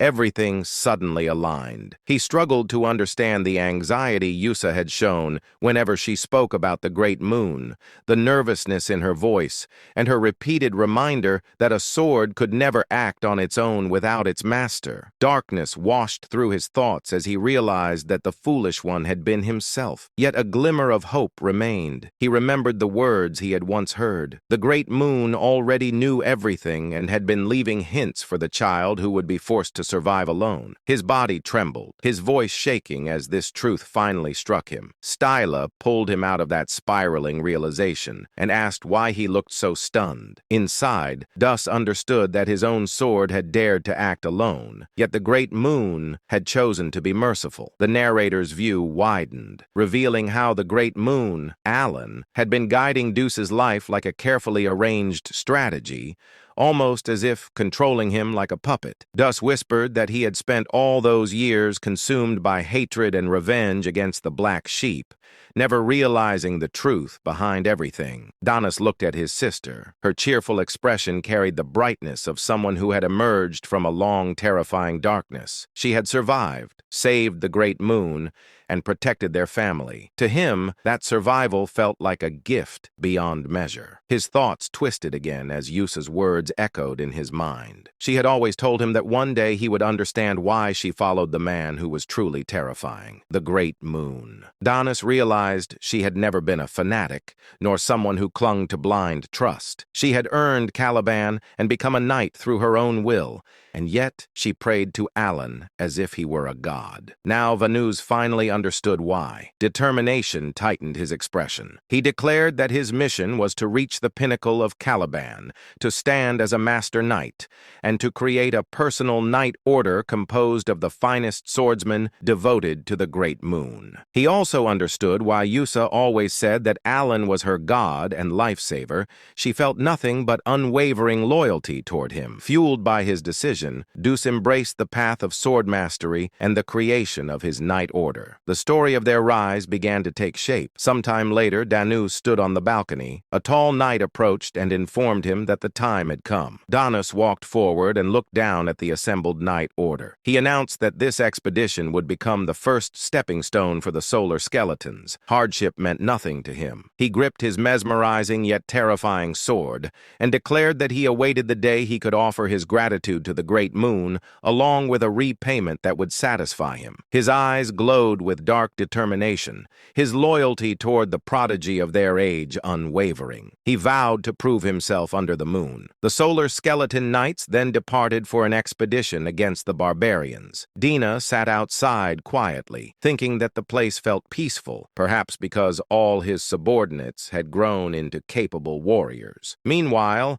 Alan examined his book and muttered that everyone had flown away from him and he no longer wanted more information for now. His life felt increasingly chaotic, yet he reminded himself to focus. He joked about needing to stop writing in cursive and promised himself he would write more clearly. After returning from the labyrinth, he shifted his attention to researching the phrases he had encountered. Alan let out a quiet chuckle, satisfied that his reports were finally complete. As he leaned back, he reviewed the concepts he had been analyzing: reinforcement of magical imprint and the behavior of refraction within spells. He noted that refraction strengthened the imperfections inside a completed spell, allowing its rage to expand outward, while repulsion distorted the structure and influenced the transition of a fired projectile. The phenomenon still amazed him. With the universe law in his hands, his ability to manipulate the very rules that governed reality, he could alter magic beyond its original limits. According to his observations, blue light reinforced parallel magic, such as electrical attacks. He developed a theory that lines of diffraction allowed penetration, which created a critical effect upon impact. When he struck the golem earlier, the massive creature had been obliterated instantly. Despite its size and strength, it had been completely vaporized. For him, the rule always mattered, and not a single phrase within a spell could afford to mismatch. However, with his current mana, he could only use one magic of that scale per day. Fatigue pressed heavily on him. It had taken a long time to understand even this much. He grew serious as he remembered the world's limitations. The hand signs and phrases of baby Lowena had been lost long ago, leaving no record of them. Nothing existed in the written history of this world, so he was forced to research alone and build the missing pieces from scratch. Even so, he found himself oddly enjoying the challenge, despite having learned magic only for self-P protection. He placed his fingers together, preparing the spell he had been refining for 2 months. A crackling purple light formed in front of him. Alan described the result aloud, noting that eliminating the focal point of the mana phrase would force the imbalance required to create lightning. A small sphere of purple lightning appeared.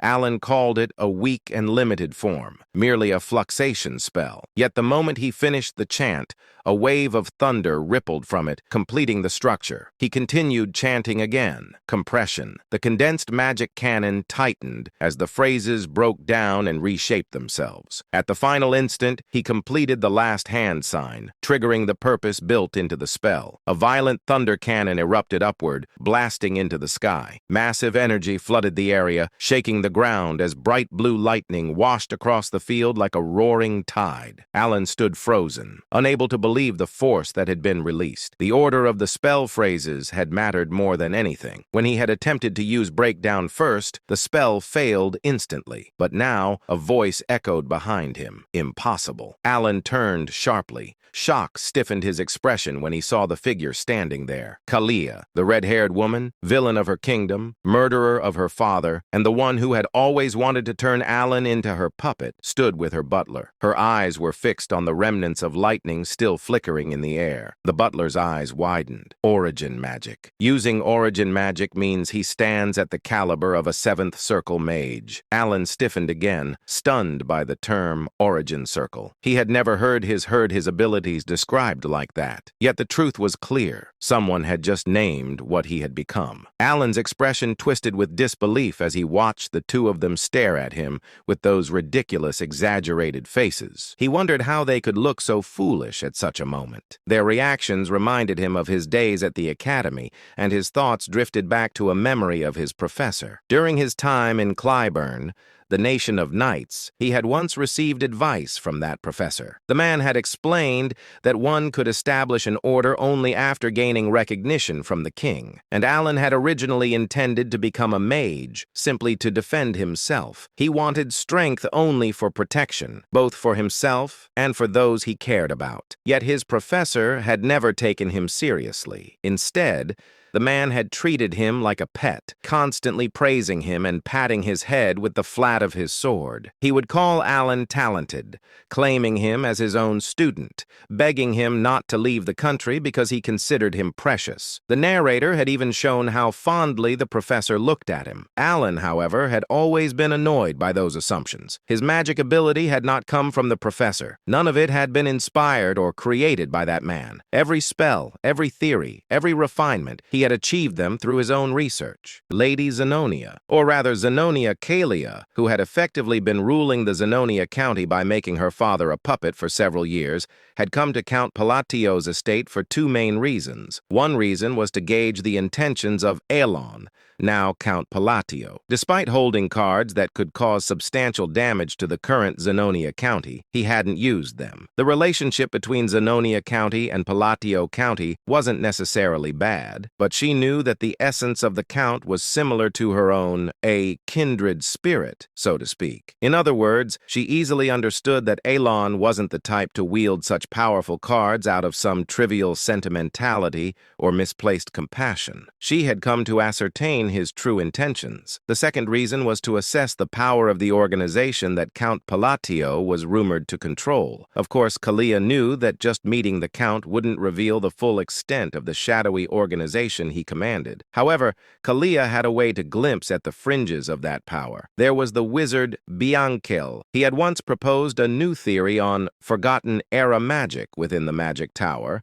earning academic acclaim, but he was later expelled from the tower due to his excessively inhumane magical experiments. However, despite his expulsion, his rank was still 5th tier. He was strong enough to obliterate an entire battalion of soldiers by himself. Kalia had brought him along in exchange for assisting with his experiments, forging an alliance with him. She reasoned that if a wizard like Bianchel, who specialized in detection magic and was on the cusp of the 5th tier, was present, he could easily assess the caliber of those protecting Count Palatio. While the nature of one's guards didn't reveal everything, observing the level of those guarding the Count could naturally offer insights into the organization's inner workings. At least that was why she had brought Bianchel along. In the reception room of Count Palatio's estate, Lady Kalia subtly glanced at Bianchel, who still hadn't fully closed his mouth and wore an anxious expression. She was inwardly surprised. As far as she knew, he wasn't someone who would normally show such foolish expressions in front of others. Bianchel's face was always arrogant, and he never spoke politely to anyone, not even to her who supported him. But now Bianchel's expression was extremely unusual. His face was still marked by shock, just as it had been earlier, and she could even detect flickers of fear, something she had never seen in him before. Kalia felt a mix of curiosity and unease as she looked at Bianchel. She had never seen him display such blatant fear, and she said to herself, if he's reacting like this, could it really be that the magic we saw earlier was an origin spell? Kalia's thought was fleeting as she quickly refocused on the present situation and met Elon's gaze. His eyes were the same as before. His gaze, which seemed to find no value in the current situation, he asked coldly, "What brings you to the country?" Kalia was the first to break the silence. As she said, "My apologies, Count Palatio. I've been rude." Although she was still Lady Zenonia on the surface, she respectfully addressed the Count and apologized for entering the training grounds. and for the sudden visit. She added, I've been wanting to meet you so much. But he interrupted her words, saying, no need to blame yourself, but let me clarify one thing. What I used wasn't origin. It seems the wizard you brought along was misunderstood. He added, indeed, my magic skills aren't particularly exceptional. If I had to rank them, they would be around the second tier, and the mage beside you must have noticed that magic has no effect at all. Naturally, Kalia didn't believe Elon's words. Even though she wasn't well-versed in magic, she could easily tell that the magic Elon had displayed was anything but ordinary. She turned her gaze subtly back to Bianca and was even more surprised. His expression was worse than before. However, despite his sour expression, he seemed to have understood the underlying message in Alon's words. It was a warning to keep quiet about what they had witnessed here. Bianca forced out the words, saying, it seems I was mistaken. Kalia was once again startled, hearing him speak in polite language for the first time in 5 years. He usually spoke informally. Alon sighed, saying, yes, you seem quite capable, so you've likely already noticed, but that magic is of no practical use. Now then, since the misunderstanding has been cleared up, what brings you to the county? Without hesitation, Elon moved the conversation forward, prompting Kalia to quickly collect herself and said, it wasn't anything special. I happened to be in the area for some business and thought of you, so I decided to stop by briefly. Alon inquired, is that so? She replied, yes. After pondering for a moment, Alon said, unfortunately, I'm quite busy and won't be able to chat for long. She stooped ready to leave and said, that's fine. I only stopped by briefly. I just wanted to pay my respects. But Alon spoke with an indifferent expression, saying, if you're in need of conversation, it might be a good idea to visit the Duke of Altia. I think the two of you would get along quite well. Lady Zenonia smiled and replied politely, if you say so, I'll consider visiting the Duke. However, her mouth was dry. Watching as Lady Zenonia's carriage gradually disappeared into the distance, Evan asked, why would Lady Zenonia from that notorious family in the West visit you? Alon answered, how would I know? Evan looked puzzled, but Alon genuinely had nothing more to say this time. He couldn't guess why Kalia had come either, and he said to himself, it's annoying that I showed her my magic. And let's just hope rumors about me using origin don't start spreading. In this world, rumors carried more power than one might think. If a rumor spread that Elon could use origin, a spell only supreme wizards in this world could cast, it might seem advantageous at first glance, but it would actually be a major headache. In this dark fantasy world, it wasn't hard to find madmen who couldn't resist picking fights with anyone strong. He thought that there was no way Lady Zenonia would actually seek out the Duke. Even so, the reason he introduced her to the Duke of Altia was more about sending a message that he had no interest in associating with her. With that thought, Alon ended his musings about Kalia. Meanwhile, inside the carriage, Kalia asked, was the magic Count Palatio really used origin? Unlike his usual immediate responses, Bianca remained silent. Just as Kalia was about to speak again, Bianca finally spoke, saying, it wasn't origin. She asked, it wasn't origin? Then what was that earlier display? As Kalia questioned him, clearly not understanding, Bianca trembled in fear and began to explain, saying, origin is the endpoint of all wizards, a canvas of sorts. It is a canvas allowed only to those who have established magic as a truth, where they can draw their own unique laws. Magic that possesses its own unique arrangements and manifestation formulas, painted onto an unchanging canvas. This is what we call origin. However, he swallowed and continued, Count Palatio's magic was different. It wasn't drawing on a canvas. To be more precise, his magic was akin to tearing the canvas apart. Bianca explained further, saying, in other words, he was twisting the truth that should remain unchangeable. Although I only saw it for a fleeting moment, since I was using the observation eye at your request, I saw it clearly. Bianca muttered, fixing lightning that shouldn't stop, twisting the laws to collapse the spell that had been manifested, and yet still managing to manifest it flawlessly.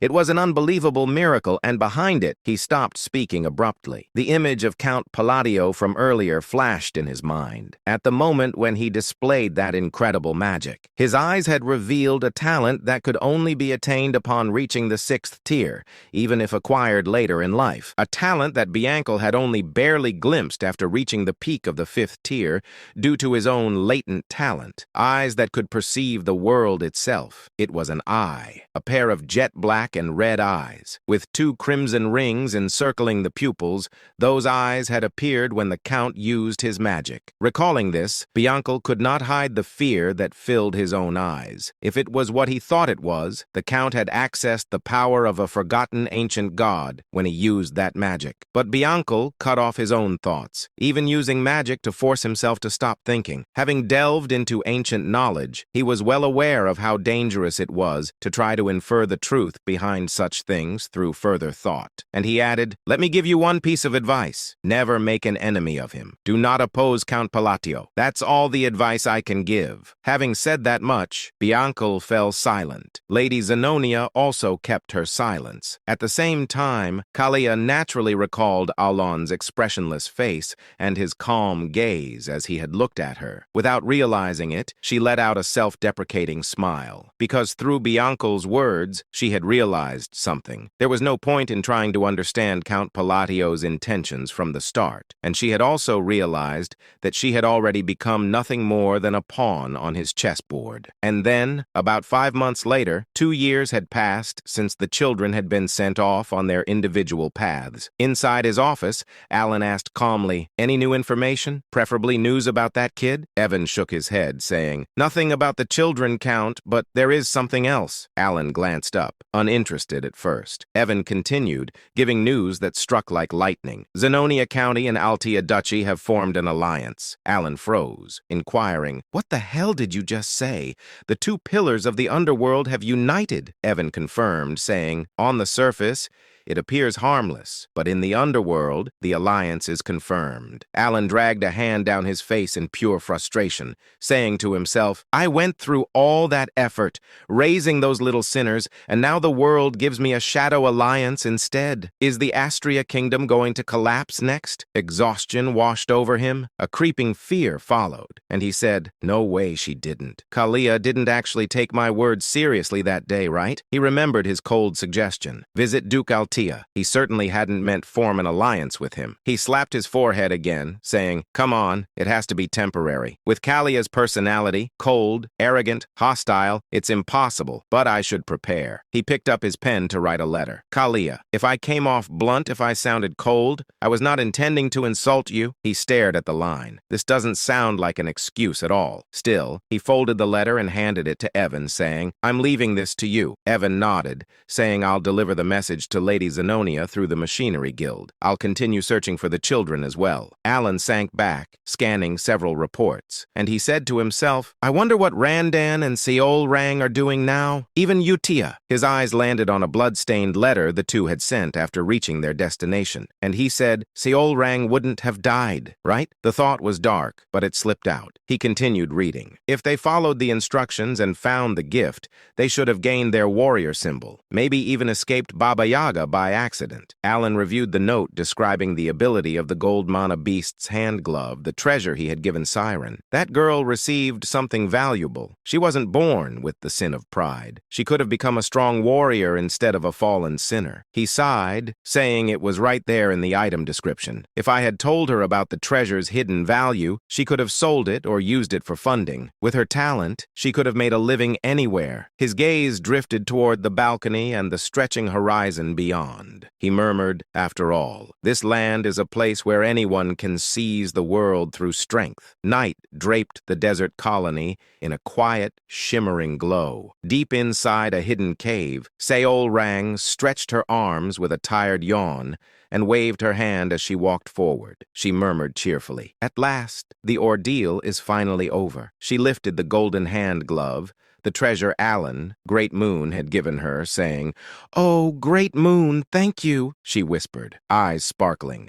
"This gift is incredible." Clutching the glove with affection, she thought of the pale, gold, kitten-like spirit that had appeared earlier. She said, "I always believed the essence of the Golden Mane tribe was just some random charm. But what I heard as a child wasn't some fairy tale at all." Memories surfaced. Her mother's gentle voice, the warmth of their old home, her tribe's forgotten pride. "Our Lenjin are descendants of the Golden Mane tribe," her mother had once told her, "kings of all beastkin. The essence of the Golden Mane tribe is a high relic passed down for hundreds of years. It grants us power and divine authority." Returning to the present, Seol Rang held her breath, and she found that very essence inside this desert cave. The moment she had put on the golden glove, pain had surged through her entire body, so real, so overwhelming. She had faced trial after trial inside her own consciousness, each challenge tearing at her mind. But she endured. Looking at her hand, she whispered, "One day I nearly died as a test subject, yet the great moon saved my life." The memory stung her heart. Abandoned orphan, treated as nothing. But Alan had changed her fate, she said, voice trembling with emotion. "He gave me the power to take revenge on the Black Dragon, the monster who killed my parents." She tightened her fist. Golden aura burst from her palm, flaring across the cave like sunlight tearing through darkness. She added, "I must repay the great moon's grace." Energy surged violently from her body,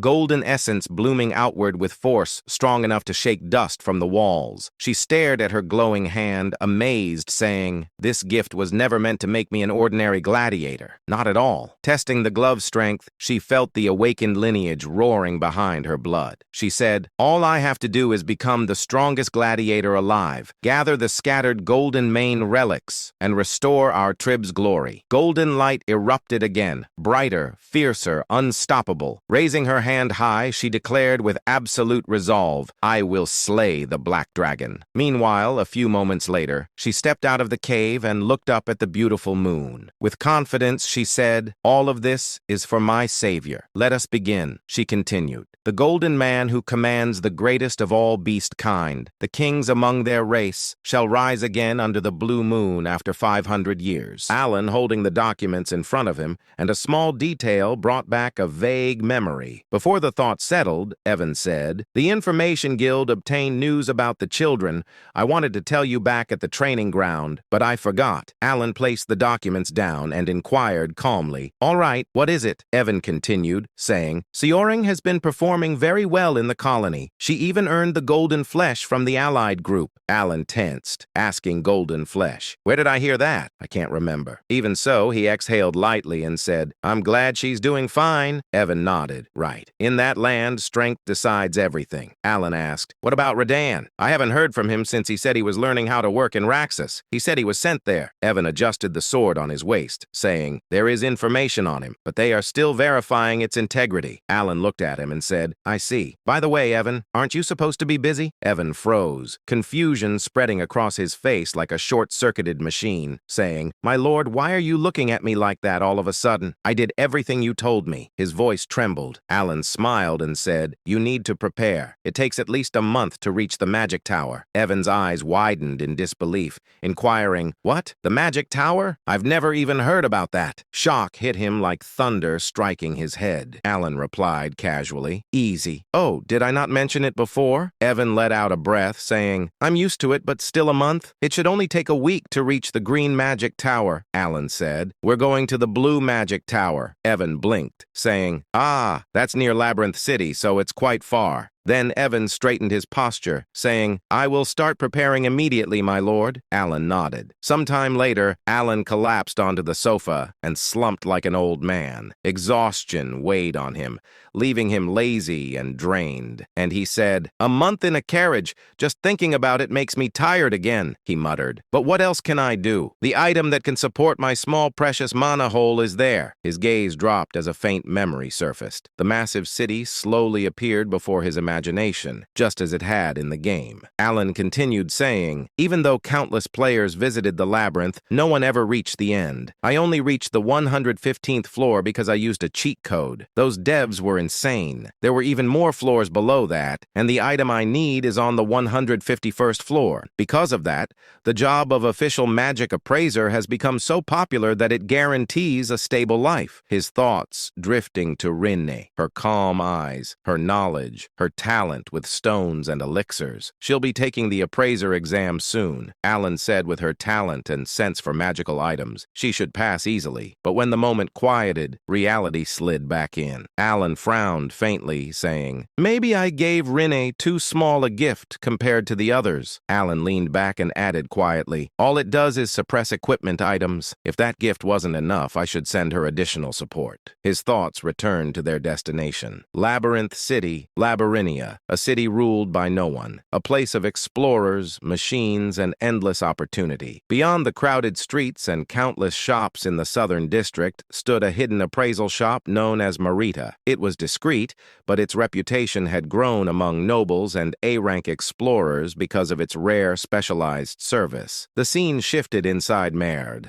A man stood frozen, stunned by what he had just witnessed. An echoing voice reached him from deeper inside the shop. The voice reported, "The appraisal is over, my lord." The man gasped. Only then did the truth settle. The masked girl standing before the man was Rinne. She had concealed her identity flawlessly. She held an object between her hands. She explained, "This device ignites flame with mana," demonstrating it with quiet confidence. The lord nodded. "Thank you as always. Let me see." The lord carefully examined the lamp in his hand. He murmured, "It's a relic that can be imprinted." "What is the imprinted ability?" Rin answered with calm confidence, saying, "A small amount of mana will keep the flame burning for at least an hour." The lord smiled and said, "Its efficiency has improved drastically." "Very good." He genuinely appreciated Rena's precision and intelligence. She replied, "Thank you as always." Silence settled inside the shop. Rana removed her mask, her expression softening for a moment until her gaze shifted to another item on the table.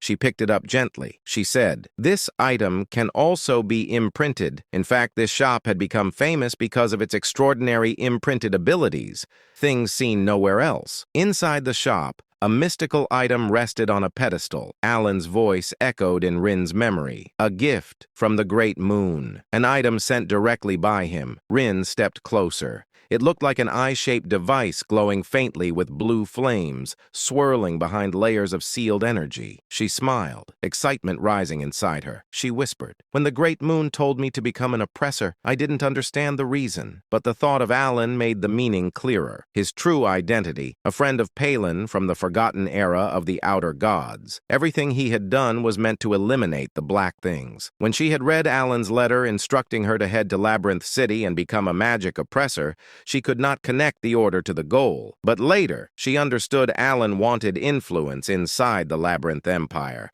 a foundation strong enough to reach the Magic Tower. Even so, in the present moment, she wondered aloud, what does becoming an oppressor have to do with killing the black things? She entered the appraisal room fully. She whispered, "The eye of the stalker repeatedly identifies items below a certain mana threshold to assist with oppression. It was dangerous, deadly even. Red demonic chains wrapped around it, and a dark presence seeped from the relic. It was nothing like normal magical wisdom."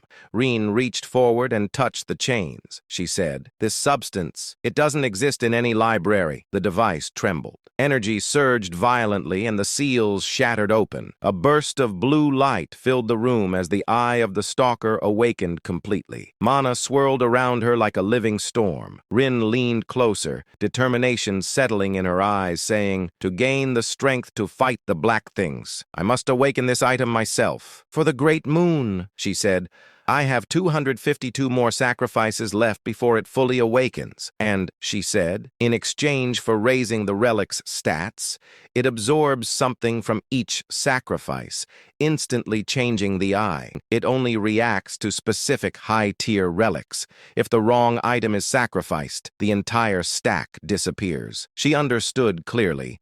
The relic demanded high-tier offerings, many of them, to ascend fully, and when it finally awakened, it would become become a weapon entrusted by Alan, the Great Moon. Rin felt a determined thrill. She wanted to awaken it completely. She murmured, accurately appraising all relics and selecting the proper high-tier sacrifices for imprinting. This is something only I can do. She lifted the divine eye-shaped relic in her hands, saying, I was born with the Library of Eternity. Everything is for killing the Black Wolf. Her voice deepened with resolve, saying, all is according to the will of the Great Moon. 3 weeks later, Blue Magic Tower. The master of the tower was absent. A small young girl stood in the entry hall, her expression cute, but her tone impatient, saying, state your business and leave. The tower master isn't here. She was Fina, the wise tower master of the Blue Magic Tower, a sixth circle mage, despite her childlike appearance. She glanced up at Alan and waved her hand, saying, I'm very busy. Say it quickly. Alan stood there, puzzled by her attitude. Her words left him silent for a moment as he looked at the tiny mage in disbelief. Alan stared at the woman, and a memory from the game surfaced. He said to himself, I know her. I've seen her in the main story. Right now, she was still only the wise tower master because the main storyline had not begun yet. But in the game, she was remembered as a once-in-a-lifetime genius, a prodigy who reached the 8th circle at the age of 20, eventually becoming the tower master. He straightened his posture and introduced himself, saying, I am Count Palatio. As I relayed earlier, I came to discuss the matter of the time gate. The girl froze in the middle of her scattered documents. Papers slid across the desk as she frantically searched between stacks. She muttered, shuffling everything around. All right, I need the right document for that. Where is it? So, what did you say? You can eliminate the time gate? Wait, where is that file? I really need to find it. Alan kept his composure and explained the time gate, saying, it's cracking. It connects to a mysterious subspace that appears in areas where magic is frequently used. It creates a monolith that causes significant damage. Demons and disasters appear because of it. The girl activated her detection spell. Her eyes glimmered as she scanned him. She scoffed. With such a low-level talent? What are you planning to do? She waved her hand dismissively, saying, whatever, just leave. Alan froze and said to himself, this is not how it's supposed to go. He needed her cooperation. He said, trying to remain steady, I need an answer. But she squeezed her eyes shut in irritation, saying, you want to eliminate the time gate and take the treasure? Of course you do. Everyone says that. She slammed her hand on the desk, her voice rising, inquiring, do you have any idea how many people come here every single day with the same story? Alan felt wronged. He forced his frustration down and said, I am speaking the truth. Guide me to the time gate, and I will prove it. And he asked himself, why won't she believe me? Why is she so? His thought cut off as he watched her glare back at him, clearly unconvinced. The Vice Tower leader clicked her tongue. She said sharply, listen, I get that you need something huge to change the public's opinion. People are starting to discover that the only reason you became Count was because you got lucky when your siblings died. A violent wave of mana burst from her,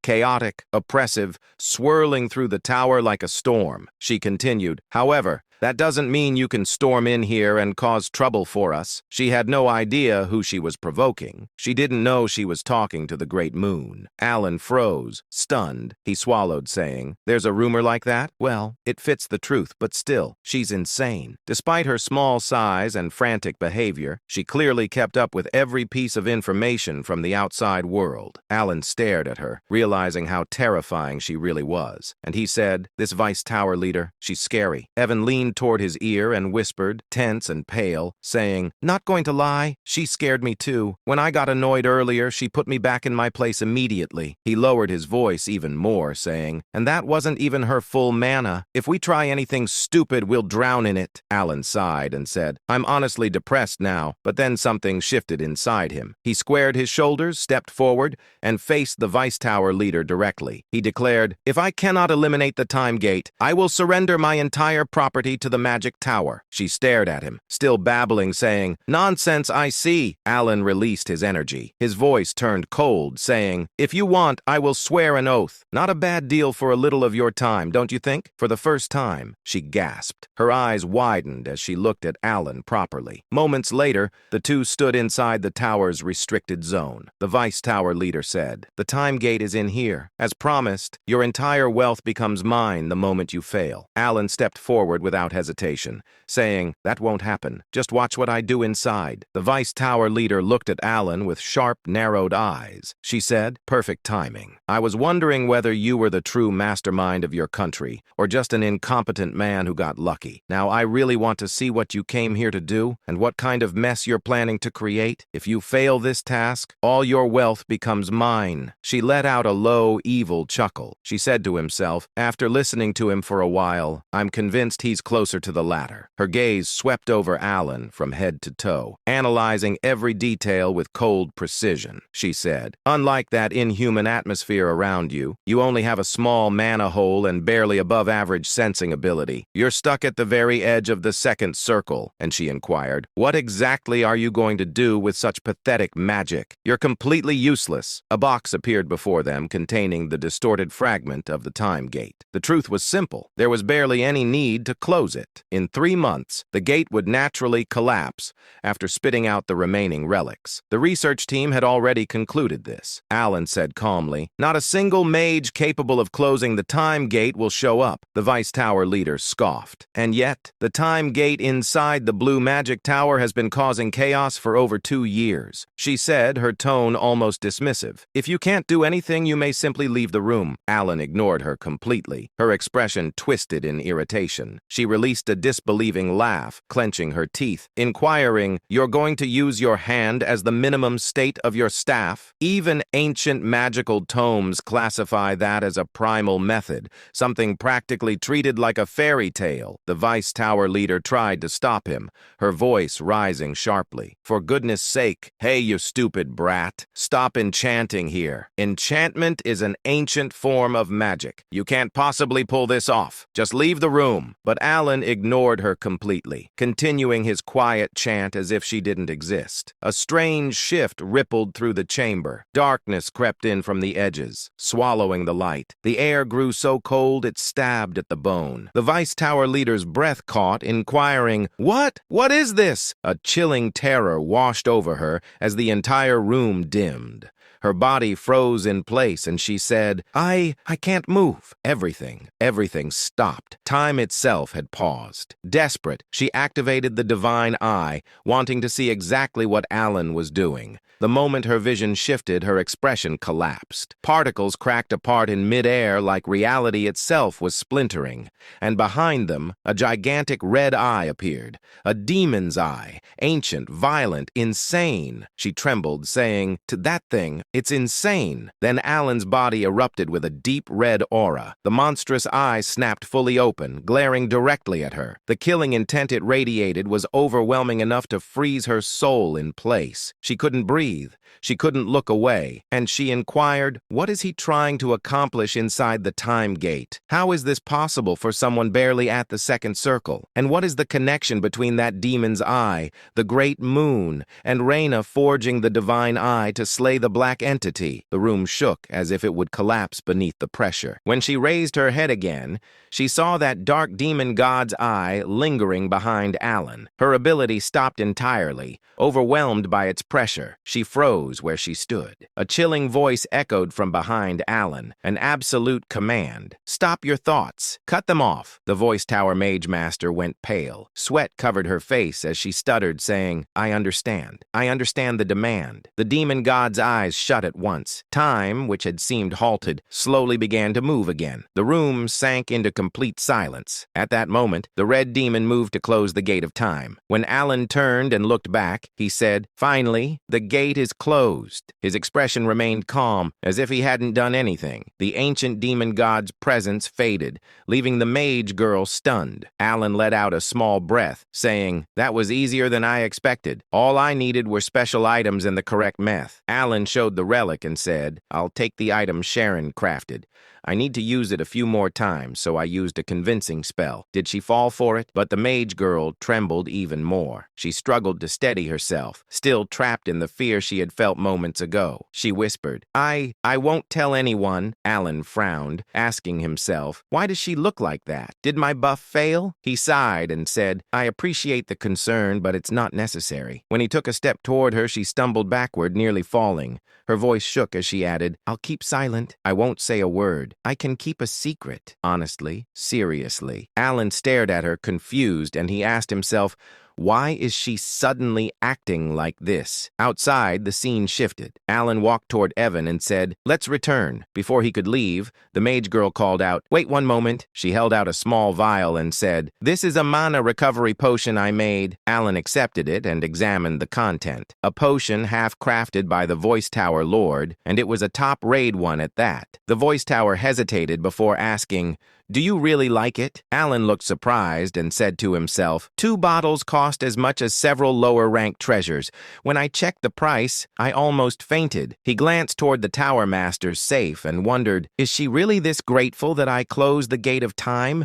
But the mage girl trembled as she replied, that's what the Count requested. I will absolutely remain silent. Seriously, if you want, I can even make a mana oath for certainty and loyalty. Alan blinked, asking himself, an oath for something like this? What is she even talking about? He paused, saying, wait, she's clearly misunderstanding something. Before he could explain, the air rumbled. Magical chains formed above them. The Tower Master raised her staff toward the sky and began chanting, taking the mana oath for the prom. She glanced at the Count's direction and proudly declared, see, I keep my word perfect. Alan felt the tension rise in his chest, saying to himself, I see. She showed no intention of clearing the misunderstanding, and he had no way to stop her. The Blue Magic Tower officially acquired the relic. Alan considered what he had gained. 5 bottles of potion and an oath. For him, it was more than enough. The journey had been worth it. Dean shifted to outside the tower. Alan stepped into Evan's carriage. Evan examined the treasure in Alan's hand, and he said, Lord Alan, is that the item from the gate? It was difficult to obtain,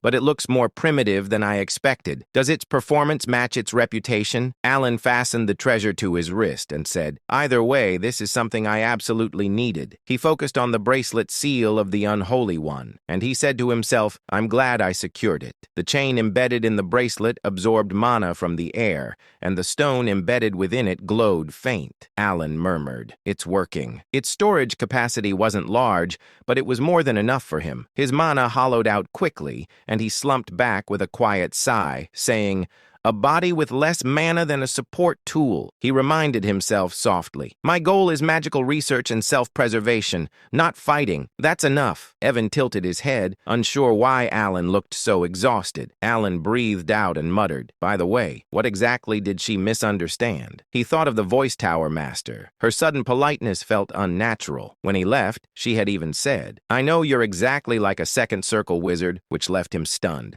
Alan assumed saying, she's mocking me, but the reaction was familiar. Kalia had behaved the same way last time, completely shaken by his butler. The memory still left him uneasy. He tried to calm himself, saying, it doesn't matter. I won't meet any of them again. That's good enough. Then scene shifted to Duke Altia. Inside the Duke's mansion, Duke Altia, she sat quietly with a cup of tea in his hand. It has been a while, she said warmly. I hope you enjoy your stay, young lady. Lady Zenonia narrowed her eyes slightly before giving Altia a sharp smile. Of course, Altia. You haven't changed either. I'm simply glad to see you, Altia replied calmly. It's convenient that we don't need to discuss class or authority between us. Both of them understood the situation clearly. Lady Zenonia had come for Duke Altia's alliance. Zenonia said, Count Palatio's foresight is remarkable as always. She recalled the moment she received the Count's command to visit Altia. The Count's intentions became clear only after she followed his advice. When she arrived at Duke Altia's residence, both she and Altia realized the same thing. Neither of them could match Palatonio. Their alliance existed because he ordered it. Yet despite that, they were becoming more comfortable working together. In the struggle surrounding the Great Moon, most conflicts were meaningless when compared to the overwhelming influence of a single person. At present, Altia spoke first. She inquired, the conference is next month. Why come today? Zenonia replied, the Count sent a letter the day I arrived. He gave me an excuse to visit early. Laura looked puzzled. What could it possibly be? Zenonia handed her the letter. Laura skimmed through it, frowning. Some nobles complained to me about this and regarding your visit that day. this command. The topic shifted to the conversation involving several noble family. Many nobles don't suit me, Laura muttered. There must be some misunderstanding. Zenobia nodded. It doesn't feel like a normal apology letter. Something about it is different. Laura leaned back sharply, saying, there must be a scheme hidden inside. Zenobia smiled and said, yes, that's why we need to discuss it. And Baron Kenya belongs to the noble faction. Marcus Martonio is a key figure in the royal faction. Viscount Bland is also tied to the royal faction. And you, Duke Altea, are an important figure among the nobles. Laura summarized in short, saying, he doesn't seem to side with either faction. Zenobia finished the thought, saying, which means he wants to push out the nobles heading toward extinction. Both women shivered at the idea. The thought that Alan, whom they believed to be dangerous, had sent that apology letter felt unsettling. Laura looked up, saying to herself, this must be the reason Altea needed my reputation and named me a duke. And the hangman of the West stands with him. That certainty explains everything. Zenobia nodded calmly. Then we should discuss a new plan. What plan? A plan to deal with their misunderstanding of Alan, whose letter was simply a normal apology, yet they believed he intended to erase noble factions entirely. Zenobia found the confusion useful and began weaving new schemes. Seeing change to blue magic tower inside the tower, Fina collapsed onto the desk. The tower lord approached, saying, tell me in detail, Fina, why were you so nervous? She looked up, still shaken,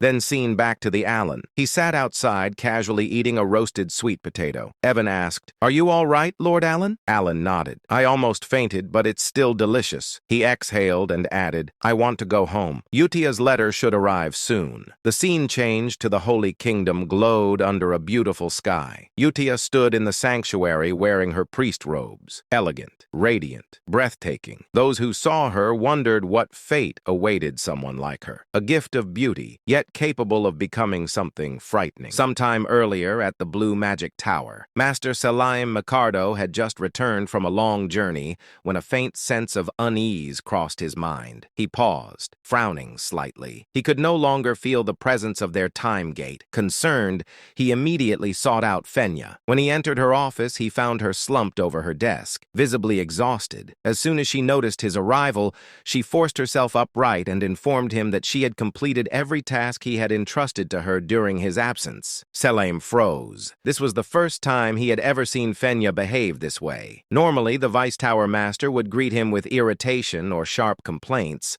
often bragging about how she had reduced yet another arrogant newcomer to tears.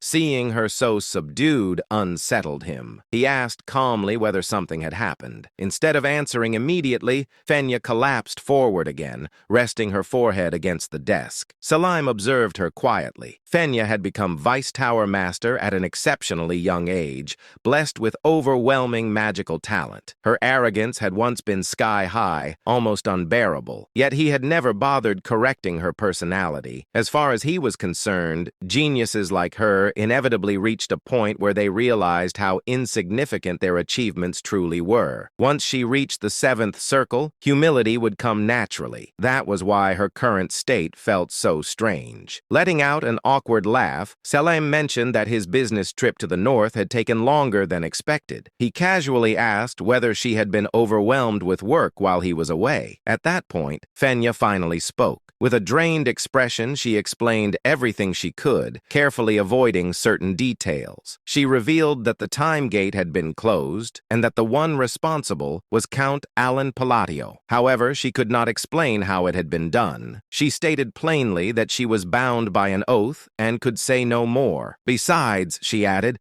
there truly wasn't much she could explain in detail anyway. Selim tapped his temple lightly, thinking, what kind of phenomenon could leave Fenya, someone normally bursting with pride, this subdued? Was it some incomprehensible form of magic? Or perhaps something even closer to origin magic itself? As he gently placed a hand on Fenea's head, she did not swat it away, too exhausted and shaken to react. That alone told him how deeply the experience had affected her. With a faint smile, Selim leaned back. he thought quietly. Count Alan Palatio of the Asteria Kingdom. That man is far more interesting than I expected. The scene shifted to Alan Palacio's residence. It had been a full month since Alan's return from the Blue Magic Tower. Since obtaining the Mark of the Corrupted, he had devoted himself almost entirely to research, specifically to the study of phases and their application within structured magical arrays. As Alan continued writing, he paused. He realized he had uncovered a new rule governing phase usage. There seemed to be a connection between where a phase was placed and how it functioned, but the exact relationship still eluded him. At that moment, footsteps sounded behind him. Alan turned momentarily startled to see Evan, his knight, standing at the entrance. Evan stared at the surroundings in disbelief. The fractured ground, the scorched earth, and the massive crater left behind by Alan's experiments. He muttered in awe that Count Alan's magic seemed to grow stronger every time he witnessed it. Alan let out a quiet sigh and asked casually whether that was really the case. Evan nodded, stating that it no longer felt like second circle magic at all. Compared to a few months ago,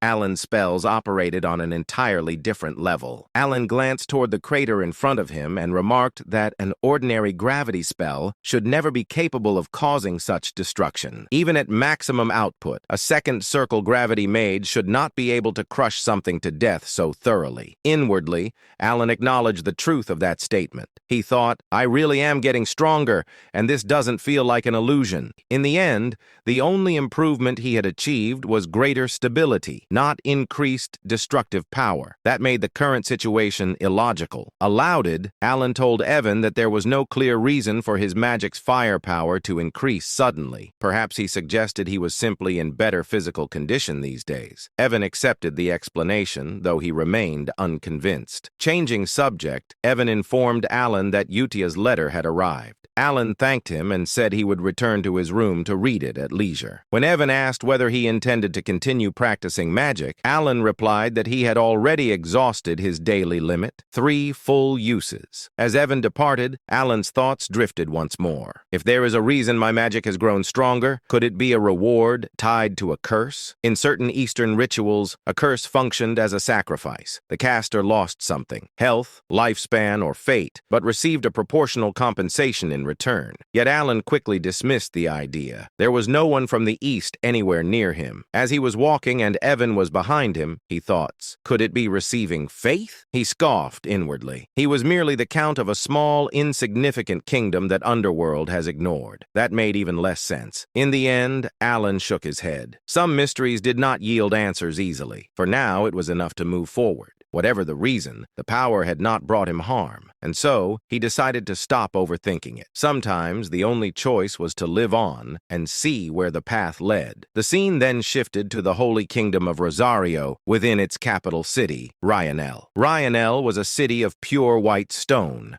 a sacred land where people worshipped the goddess of the moon and peace. The air itself felt solemn and tranquil, as if faith permeated every breath. Inside the Eastern Prayer Hall, Utia stood silently before a massive statue of the goddess. Moonlight filtered through the high windows, bathing her figure in a gentle glow as she prayed. Footsteps echoed softly behind her. A holy knight approached and greeted her respectfully, addressing her as sister. Utia turned to face him. Her presence was calm yet overwhelming, graceful, dignified, and strikingly beautiful. With a gentle smile, she asked whether Sir Locke had well. Locke stiffened slightly. Though Utia did not wear the sash of Holy Grace and held no official rank equal to a paladin, he knew instinctively that she stood far above him. Without hesitation, he bowed deeply in respect. He reported that their recent mission had been successful. Thanks to her guidance, they had managed to save 8 children and 25 villagers from a remote settlement in the eastern region. Utia immediately dismissed the praise, stating that the credit belonged to Locke alone, as he was the one who had carried out the deeds. Locke shook his head and spoke earnestly. He said that she was the one who had taught him everything, who had guided him when he was ignorant and lost. For that, he would always be grateful. His thoughts drifted back to the past. For nearly 20 years, Locke had lived in despair, unable to sense divine power. And no matter how fervently he prayed, he had stood on the verge of giving up entirely when someone had approached him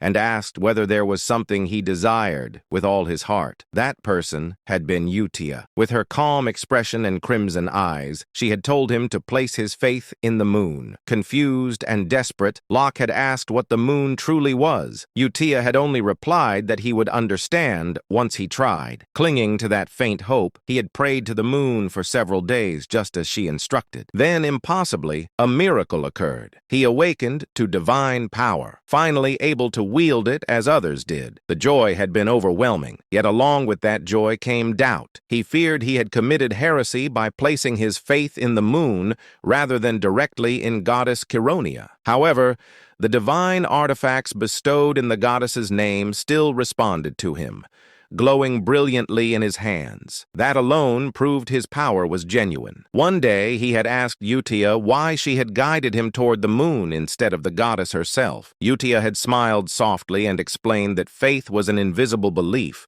one that often took a long time to manifest. She said it was far easier to draw strength from something that undeniably existed. She told him that the moon would always be there watching over him. Standing by a large window, Utia had rested her hand against the moonlight glass. At that moment, Locke had finally understood. The goddess and the moon were one and the same. For humans burdened with doubt, belief required something they could see. Moved by that realization, Locke bowed deeply before her, offering his thanks from the bottom of his heart. In the present, Utia gently spoke, saying that if Locke truly wished to express his gratitude, then they should pray together. She stood before the largest statue of the goddess, her posture perfectly composed, bathed in moonlight. Her calm smile and dignified presence made her resemble a goddess herself. Locke answered without hesitation, stating that he would be willing to pray alongside her as many times as necessary. Utia then informed him that he had arrived at the perfect time. The prayer was about to begin,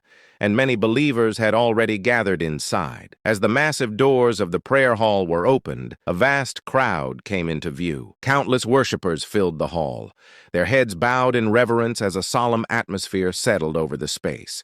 Utia walked forward toward the elevated stage, while Locke took his place before it among the faithful. Stepping onto the stage, she activated a ceremonial instrument. Raising her hand toward the gathered crowd, she addressed them with a serene voice. She announced that the prayer to the great moon would now begin. At that moment, she stood not merely as an individual, but as Utia, a sister of the Holy Kingdom of Rosario, guiding the faith of all who stood before. The scene shifted to Alan Palacio's office, where silence hung heavily in the air. Alan sat behind his desk, holding a letter in his hands. It was one he had already read more than once. The letter was from Utia. As Alan reread its contents, he realized once again that there was nothing extraordinary written inside. It spoke only of her daily life. When he finished, Alan released a slow sigh. Nothing special had happened. That meant she was living well. He lowered his head and rested his forehead against the desk, the letter still in his grasp. To him, this was proof that the children were safe, living normal lives, exactly as he had intended. And yet, a faint sense of loneliness crept into his heart. Of the 5 children he had raised and guided away from becoming embodiment of sin,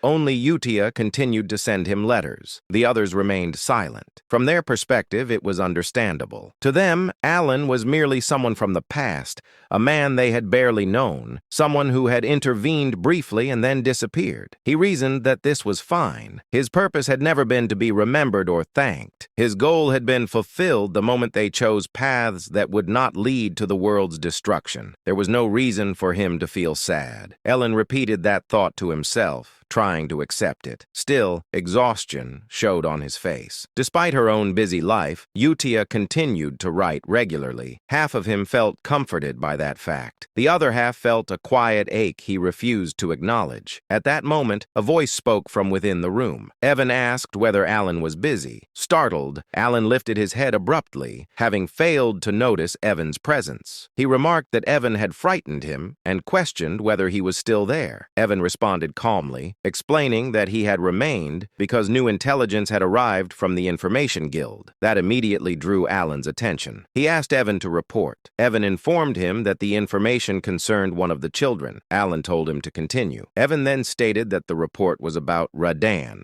the child Alan had asked about previously. Evan reported that, according to confirmed intelligence, Radan had become a pirate. Alan was visibly taken back. He repeated the word internally, disbelief filling his thoughts. Piracy was synonymous with lawlessness, bloodshed, and cruelty, far removed from the life Alan had envisioned for the child. Suppressing his reaction, Alan demanded a full explanation. Evan continued his report without pause, clearly prepared for the weight of what he was about to reveal. He informed Alan that among all the circulating rumors, the most prominent ones concerned Seolang and Deus. At the mention of Seolang's name, Alan's attention sharpened. Evan explained that Seolang had already achieved a 32 consecutive win streak in official combat matches. Out of the 100 victories required for qualification, she had reached nearly 1/3 of the threshold needed to earn the title of Baba Yaga. The moment Alan processed the number, his expression changed. 32. He stopped Evan mid-sentence and asked who currently held the longest win streak. Before Evan could fully answer,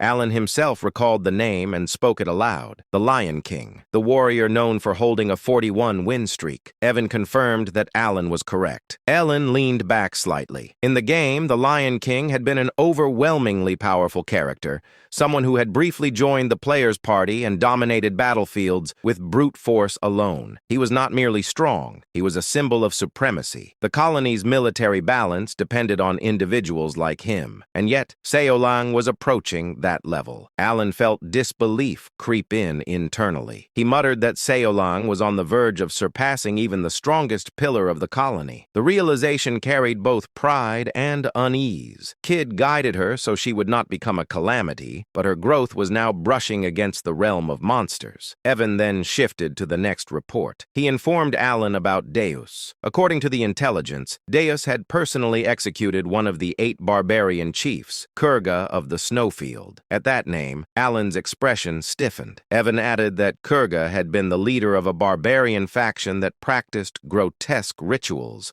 transforming themselves into monsters through blood sacrifices. He cautiously asked whether Alan was familiar with them. Alan did not answer aloud. Instead, his thoughts returned to the past. He knew them all too well. In the game, the barbarian tribes had been recurring threats. Alan had fought them repeatedly, and eventually he had been the one to eliminate their god, Alterus. He reflected silently that Alterus only manifested after the 5 deadly sins gathered together, which meant one thing. As things stood now, Alterus would not appear. Alan finally spoke, stating calmly that this meant there was no longer any reason to worry about Deus. Evan smiled brightly at that confirmation, and added that Deus was now widely acknowledged as standing on the same level as Reinhardt, the first sword. That comparison made Alan pause. Reinhardt was not a title lightly given. Alan considered inwardly that perhaps it was time for him to meet Deus in person. Evan then proceeded to the 4th report. He informed Alan about Renee. Renee had become an appraiser, a rare specialist capable of analyzing artifacts and engraving them with black runes that significantly enhanced their abilities. Hearing this, Alan was genuinely surprised. He muttered under his breath that he had not even known such a profession existed in this world. The concept intrigued him deeply, but he felt a quiet sense of relief. His expression then shifted abruptly as a realization struck him. He asked Evan what truly mattered, the core of the matter. Did Radan really become a pirate? Evan answered without hesitation. He asked whether Alan was familiar with the 7 archipelagos located off the coast of Rexus City. He explained that these archipelagos were infamous, known as the domain where the greatest pirates of the era gathered. Then he delivered the truth. Radan had become the captain of the first archipelago, the largest and most influential of the 7. The moment Evan finished speaking, Alan reacted as if struck by lightning. He sprang up from his seat so suddenly that he looked like a rag doll pulled by invisible strings.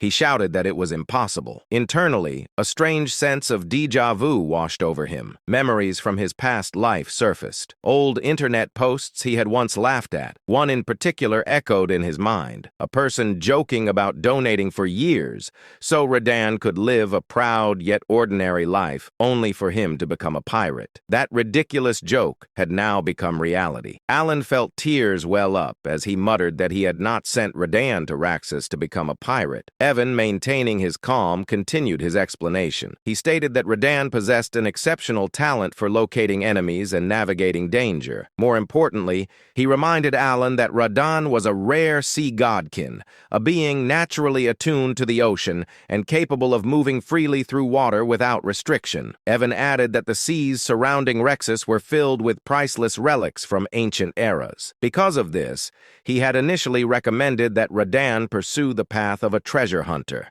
a profession with immense potential and prestige. However, things had escalated far beyond that. Evan pointed out that the captain of a great pirate archipelago was in practice no different from a lord ruling an island. Such a position carried political influence and absolute authority over the seas. Alan could no longer deny it. He leaned back, his thoughts racing. He wondered how Radan could have defeated the previous captain of the first archipelago. Alan knew the truth well. Every archipelago captain was a superhuman, and none of them had ever lost a naval battle. That left only one plausible conclusion. Radan must have unearthed something extraordinary. Alan reasoned that Rodan likely discovered and claimed genuine relics of the old era, artifacts powerful enough to overturn the balance of the seas. In his previous life, Alan himself had spent countless hours chasing such relics through a mini-game called Treasure Hunter, the very game he now inhabited. He raised a hand to his forehead, utterly drained. He thought bitterly that he had always known this world would never unfold according to his expectations. But even so, this outcome was strangely not the worst. In fact, it was almost impressive. Letting out a long breath, Alan slumped back into his chair, completely limp, as if life had momentarily left his body. Seeing this, Evan rushed to his side and asked with concern whether he was all right. The scene shifted to the very heart of the Principality of Korkia, the colossal maritime city of Rexus, a city of endless sails and salt-stained stone. Raxus stood as the gateway between land and sea. Beyond its sprawling coastline lay the infamous 7 pirate paradises, territories ruled not by law but by blood, strength, and greed. Among them all, the most powerful was the first archipelago. Once this domain had belonged to the great pirate Alcaride, the Red Slayer, a man who secured the protection of the so-called Heavenly King through obscene wealth and tribute. His reign ended the day he was defeated. The one who struck him down was Radan. Now Radan stood atop a rooftop overlooking the sea, the wind tugging at his cloak as the glow of sunset painted the horizon red. A faint smile rested on his lips, the smile of someone who had climbed to the summit through blood and fire. He was now the captain of the first archipelago. Radan leaned back against the wall, cracked his neck lazily, and muttered to himself that he still did not understand what the Great Moon truly was. He had never been interested enough to think deeply about it. At first, the Great Moon had simply been someone he felt grateful toward, someone who had altered his fate. He had been destined to die as a vivisection slave, cut apart piece by piece. But because of the Great Moon, he had met Utia, and because of that meeting, his power awakened. In truth, Radan felt that he had been following Utia's will far more than the Great Moon's. Even during his time as the Blue Moon, it had felt less like devotion and more like obedience to her guidance. So now, when he received a direct order from the Great Moon, an order wrapped in vague words about becoming a treasure hunter, he could not grasp its meaning. What did treasure hunting have to do with revenge? His thoughts darkened as memories surfaced. Once his clan had lived peacefully on a forgotten island, no one knew of their existence. They harmed no one. Then the black things appeared, Mysterious power descended without warning and massacred his people. Those who survived fled to another continent, only to be hunted down by so-called hunters. His parents, exhausted and wounded, were slaughtered without mercy. Radan himself was captured and sold as a slave. Standing now at the edge of a sea cliff,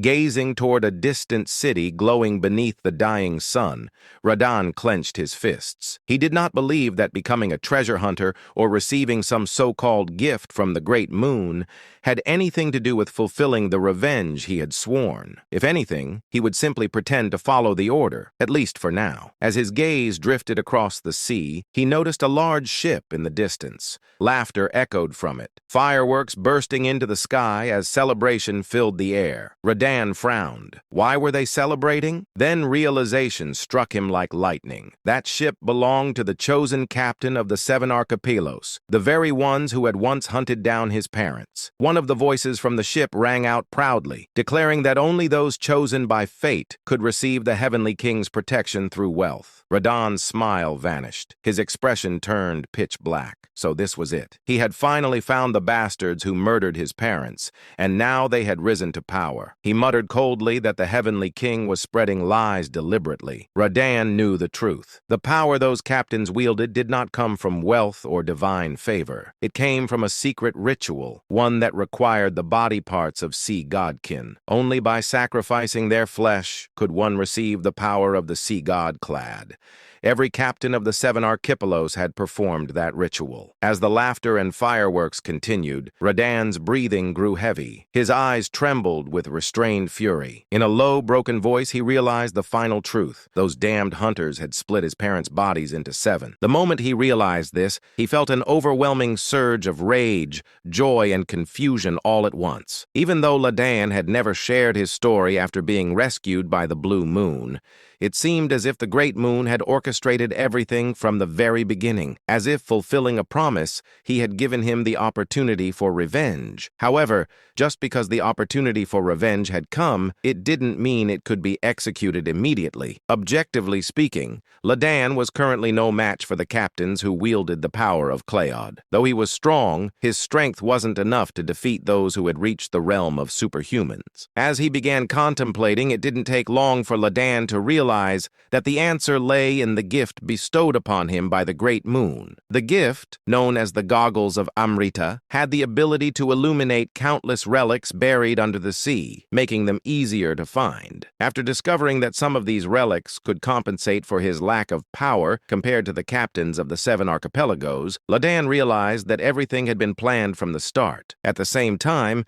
he understood the true intention of the Great Moon: revenge and domination over the 7 archipelagos. The moment he understood this, the Great Moon became more than just a small entity he was grateful to. Not only had it laid out everything before Radan, but he had also given him the strength to seek revenge. From start to finish, everything had been planned. Radan muttered unconsciously. For the Great Moon, these words had once been meaningless to him, just a simple phrase without any real significance. But now, for the Great Moon, no longer felt hollow. Now, when those words left his mouth, they carried true meaning. Only then did they hold the significance of loyalty. About 3 months had passed since the news of the 5th son becoming a Somali pirate had reached him. As the unbearably hot summer began to fade, and the leaves in the forest started turning red, Alon boarded a carriage. He was on his way to the grand church held every 2 years at the Duke Rotegre's estate. I'd rather skip this if I could. While his body was moving in the carriage,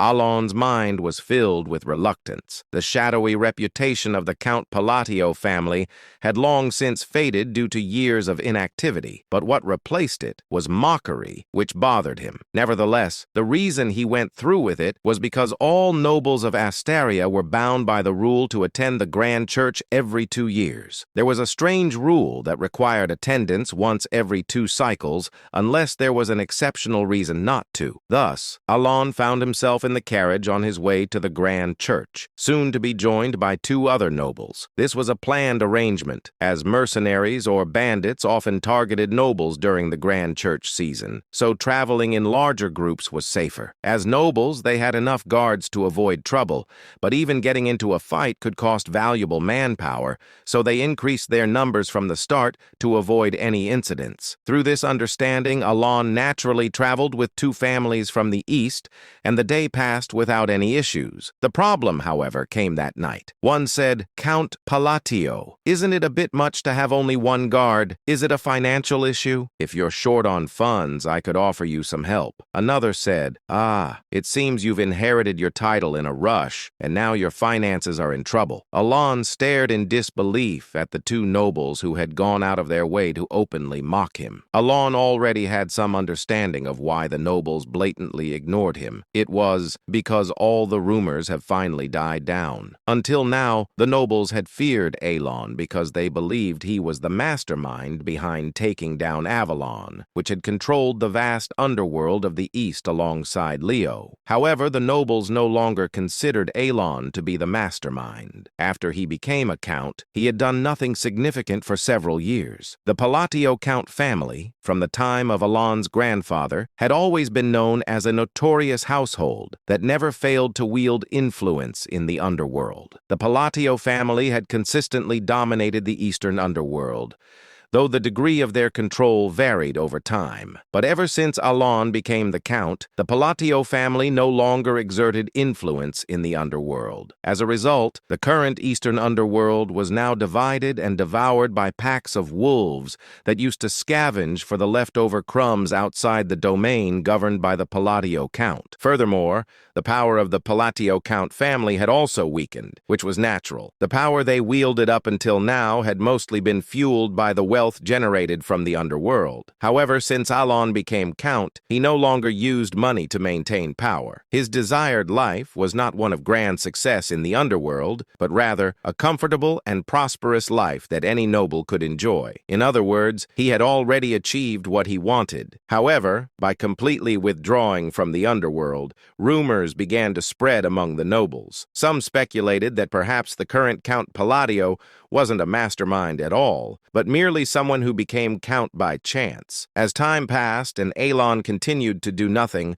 the rumor gradually became accepted as truth. Eventually, Alon's reputation had devolved into that of a lucky fool who happened to become count in the place of the real mastermind. Of course, there were still a few nobles who remained suspicious of Alon, but even they had begun to agree with the spreading rumors. After all, it didn't make sense that Alon, if he truly had the power to destroy Avalon in a single day, would not have used that power until now. In any case, Alon had somewhat expected this kind of treatment, but he hadn't anticipated that people would go out of their way to mock him like this. Alon looked up at the two nobles, whose faces radiated slyness. He didn't recognize either of them. However, based on the crest engraved on their carriage, it was easy to tell that one was from the Krilda Count family and the other from the Edelon Count family. He said to himself, "They both look old enough, but isn't this too childish?" Alon laughed to himself as he noted how aged their faces were. He quickly understood why the two nobles had come all this way just to mock him. He thought, "I see. This is a gathering of the victims." The Palatio family, notorious as they were, had also been a powerful family in the underworld. As a result, they naturally provided benefits to the surrounding families, but also exploited them beyond necessity. The families that were frequently treated like tools were none other than the Krild Count family and the Edelon Count family. To summarize the current situation, these families, who had suffered under the Palatio family, were now venting their grievances on Alon. Of course, it wasn't Alon, but Leo, the first son of the Count family, who had exploited them. In short, Alon had no real reason to be the target of such mockery. But to the two nobles who were eagerly mocking him, what mattered wasn't that he was Alon, but that he was the Count of Palatio. One said, "All those underworld forces you had, did they vanish because you couldn't manage them properly? Another said, looks like you haven't been taking care of your carriage properly either. Would you like to borrow some money? The two counts, like anonymous trolls commonly found on online communities, made every effort to scratch at Alon. Alon briefly thought, this is kind of annoying, but he chose to follow his reason rather than his instincts. If he were to fight now,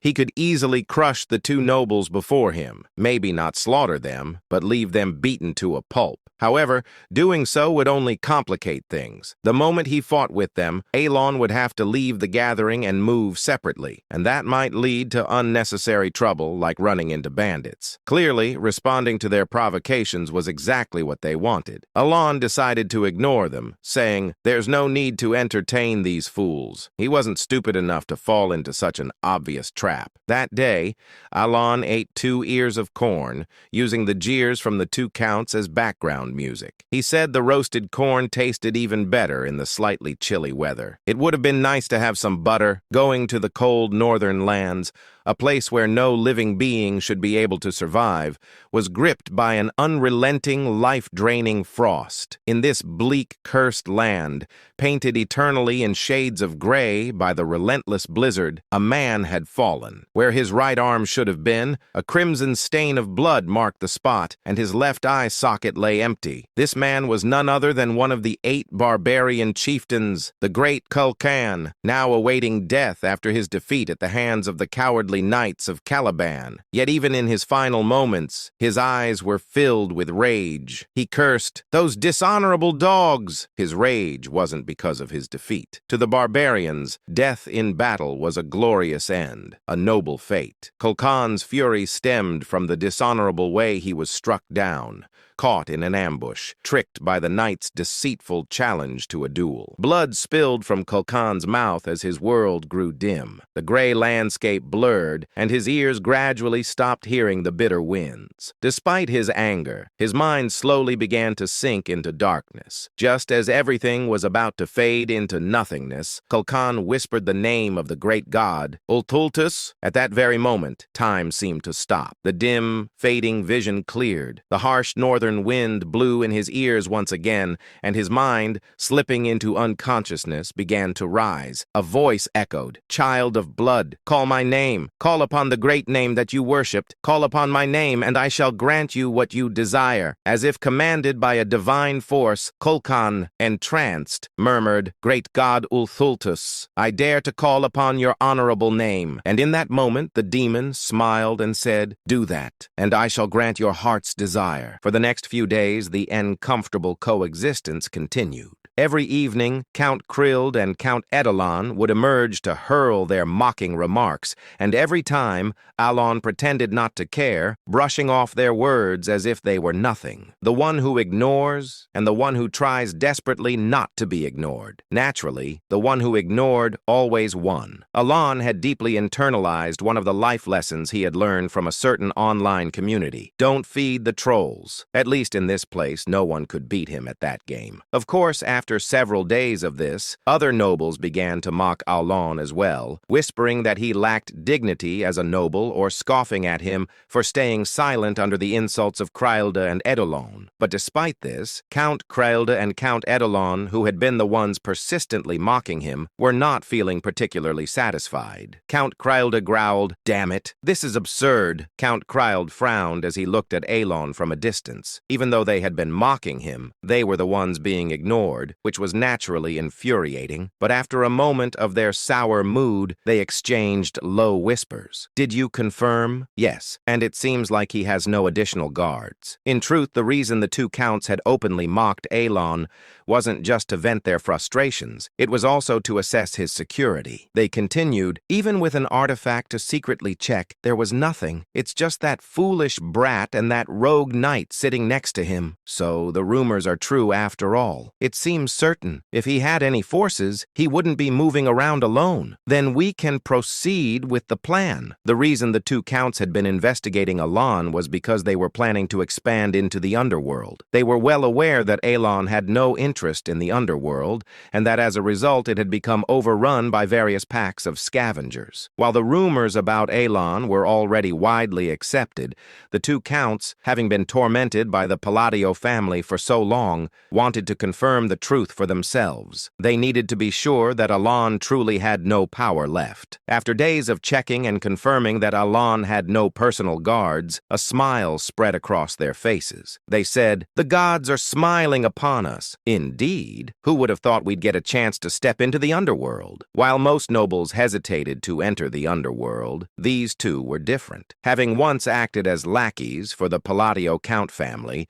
they knew full well just how astronomical the wealth circulating within the underworld was. They were well aware of how sweet the taste of power from that realm could be. Now that it seemed the Palladio family had truly become a hollow shell, the two spoke excitedly, as if they had already conquered the underworld. In truth, it wasn't impossible for them to seize control of the underworld if they joined forces. After all, the reason they hadn't been able to do so before was not due to a lack of power, but because they had feared the Palladio Count family. Just as the two were about to rejoin the camp, where the other nobles were gathered after finishing their private conversation, monsters appeared. The event happened suddenly. Under the cover of darkness, monsters appeared. It was as if they had been lying in ambush, waiting silently, until a soldier spotted them by chance and shouted. At that moment, monstrous cries echoed from within the forest, as if on cue. Immediately, the mercenaries and knights, as if rehearsed, drew their weapons to protect the nobles. They said, "Wizard, give us light!" A wizard, extravagantly brought along by a noble purely for boasting purposes at this grand church event, responded to the knight's command and cast an orb of light into the sky. In an instant, the mercenaries and knights, who had been noisy just moments earlier, fell silent. What they saw when the light from the wizard illuminated the dark forest were goblins. Goblins are commonly found in forests. With the strength of a child, they are not dangerous monsters for anyone other than rookie mercenaries. Though the rusty swords and bows they wield can be dangerous, they pose little threat to seasoned mercenaries and knights. Goblins only become troublesome when their numbers swell, but even with dozens of them, they can still be easily driven off. However, if their numbers are enough to fill the forest before them, then they are undoubtedly a threat to the knights and mercenaries. Moreover, what heightened the tension for the knights was that the goblins before them were far from ordinary. A knight's voice, laced with both fear and confusion, was directed at the sight of the goblins. What on earth is that? The problem wasn't just that they were goblins, it was their grotesque appearance. Purple crystals were growing all over their bodies, including their heads, as if they had been afflicted by some kind of plague. To make matters worse, one said, "Wait, isn't that Mark?" Among the horde of goblins, the body of a seasoned mercenary who had been assigned to external surveillance for precautionary measures was being devoured savagely. In the hands of a massive goblin was what remained of Mark's body. The mercenaries who saw this sight felt a rising wave of fear within them, saying, This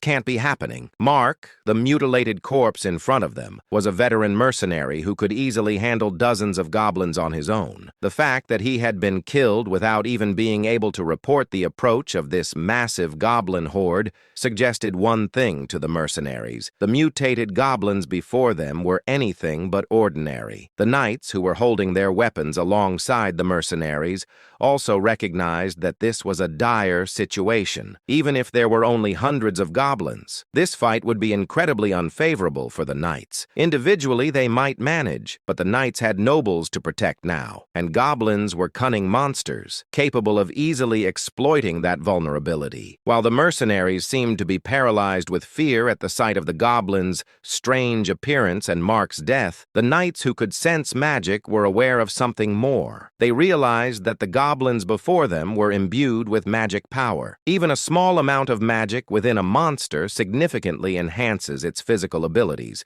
and the knights understood this well. Just as the knights were grimacing at the goblins' bizarre howls and their impending charge, a wall of stones and rubble suddenly rose from the midst of the goblin horde.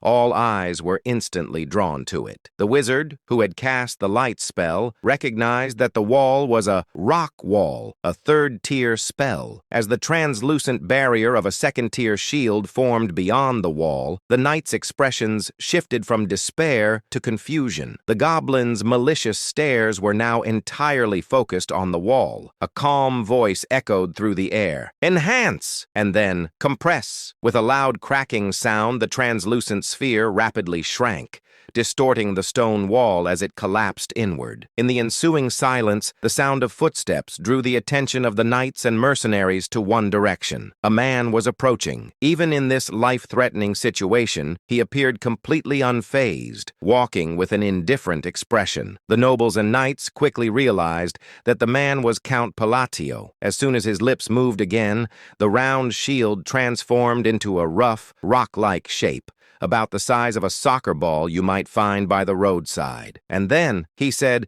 "Return to origin." With Elon's final words, the bracelet on his wrist began to emit a faint gray light. The compressed stones exploded outward like a shotgun blast, tearing dozens of goblins to pieces. It all happened in an instant. The nobles, knights, and mercenaries stood in stunned silence, their mouths agape, as they watched the magic-infused goblins get shredded into mere lumps of flesh. Among them, Count Krylda and Count Edelon's eyes widened as if they were about to tear apart. With all eyes now on Alon, he simply said, "Stop standing there in a daze and get ready." His voice was calm as he looked ahead. The knights and mercenaries, as if mesmerized, raised their swords. The fear that had been spreading in their hearts had, as if by magic, vanished entirely. The battle with the goblins ended in victory. Thanks to the knights and mercenaries responding calmly, the front lines held strong, and Alon's magic once again destroyed a detachment of enemies who were moving to attack the nobles from behind, quickly tilting the battle in their favor. Of course, with hundreds of mutated goblins, there were casualties, but the number was small given the scale of the battle. The final blow came when a knight pierced the head of the last goblin, ending the battle completely. As soon as the soldiers confirmed the battle was over, they sighed in deep relief and turned their gazes toward Alon, who was looking down at the goblin corpses. Despite having just fought a life-or-death struggle, he remained expressionless, as if the battle had left no impact on him,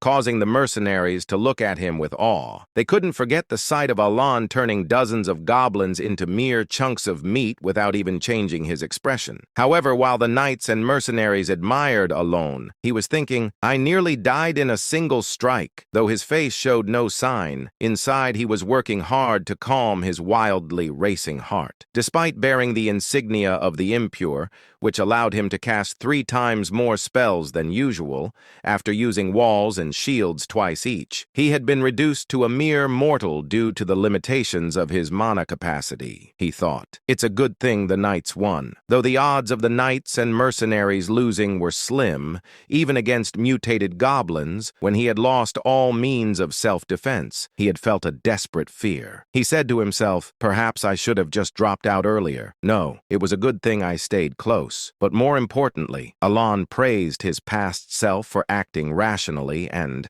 having calmed his heart, turned his gaze to the goblin before him, his expression growing serious. He knew all too well the significance of the purple amethyst emerging from the goblin's body. He inquired, "Why, a divine descent?" This was a strange phenomenon that occurred among the monsters of the continent when an outer god tried to descend upon the world. The monsters affected by divine descent became more ferocious and physically stronger. While the current group of soldiers could handle the monsters they would encounter on their journey to the Duke's territory, Alon was concerned about the fact that the divine descent had occurred at all. The phenomenon meant that an outer god would soon descend upon the land. Typically, such gods could not descend unless one of the 5 great sins manifested, but now even these borderland gods were about to arrive. He said, "This can't be good." The descent of outer gods was a grave grave matter for Alon. While not as catastrophic as the great sins, if these gods started rampaging, entire kingdoms could vanish easily. There were only 6 kingdoms on the continent excluding the Empire,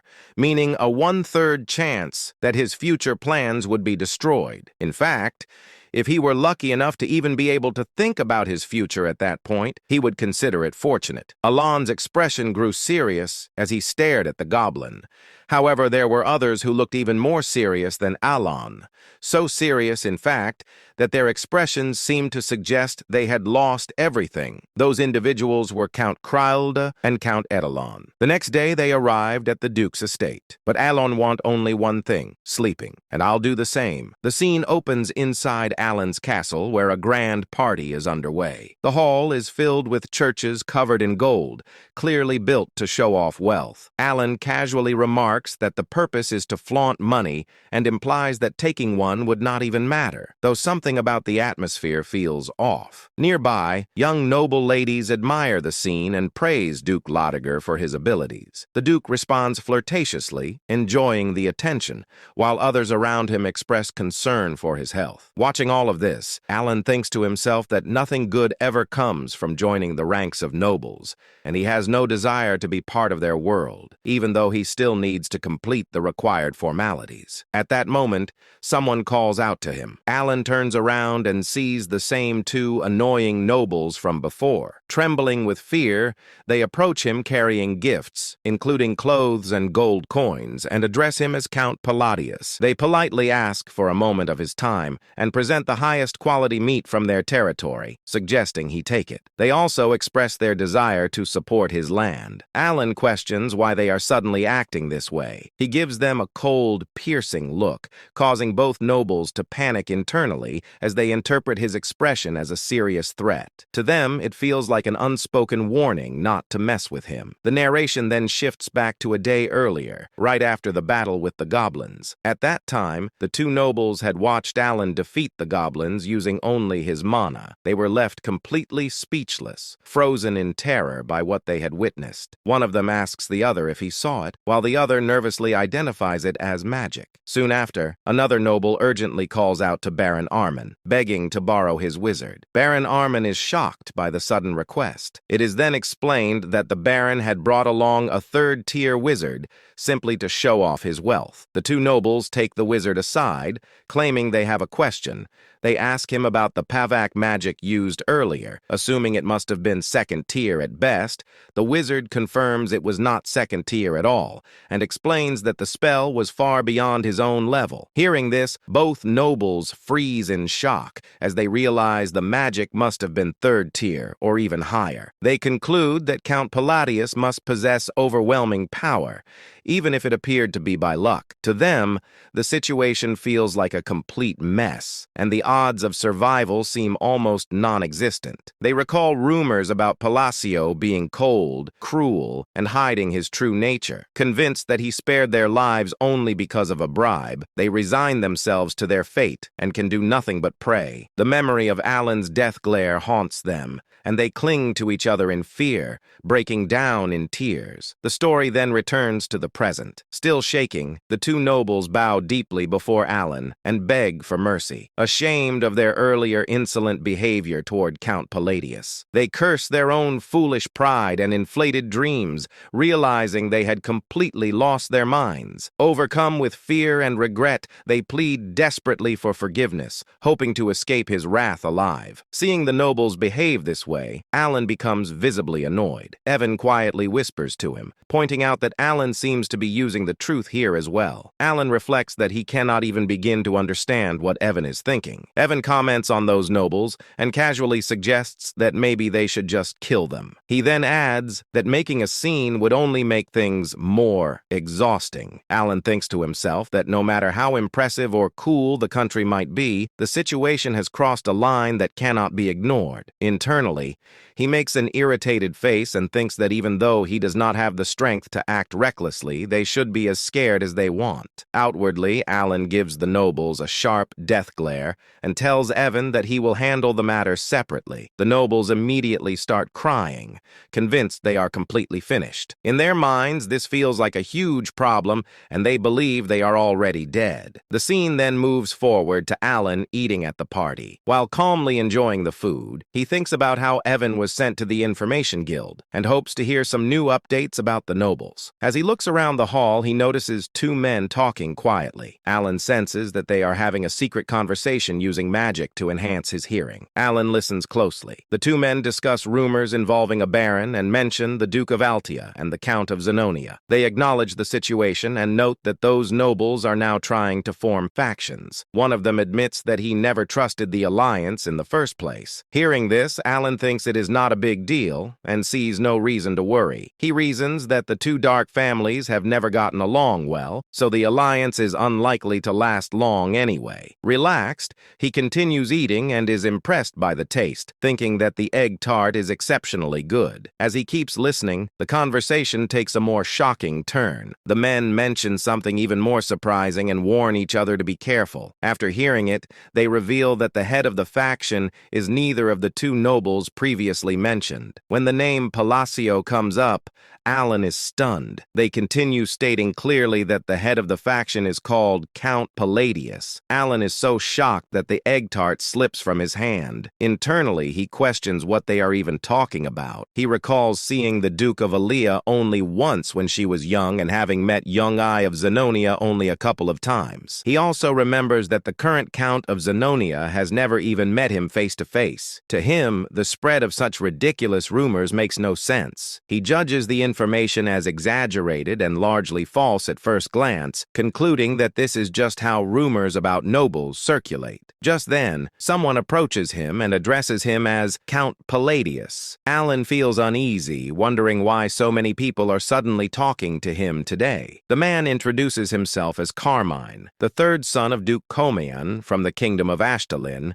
and greets him politely. Alan finds it dull, but notes internally that even nobles from allied countries attend the ambassador church. He responds politely, introducing himself as Count Palladius. Carmine smiles and remarks that he heard Alan truly became a count, expressing envy and curiosity about his face and whether there is some secret behind it. Watching from the side, thinks to himself how surprising it is that even fools talk so boldly these days. Suddenly, another man interrupts and confronts Carmine, accusing him of ignoring and insulting the nobles of the kingdom of Asteria. Carmine panics and denies the accusation. In his thoughts, he wonders what went wrong as he believed the situation was harmless. The narration then explains who Carmine Kalin is. He is described as a gorgeous and romantic man coming from a distant land. He is the youngest of the Ligren and has arrived to take Yonga as his wife. He invites peons to taste the amazing tarts that Yiga brought. After some time passes, Carmine approaches Yungai and asks her for a dance. In his thoughts, he reflects that there is no such thing as a perfect woman every day. As he looks around, he suddenly notices someone and reacts in disbelief. He makes careless remarks about a young lady needing to take care of her figure and complains about someone nearby snoring loudly. He then notes that it is fortunate Lady Ligon is beautiful just like her mother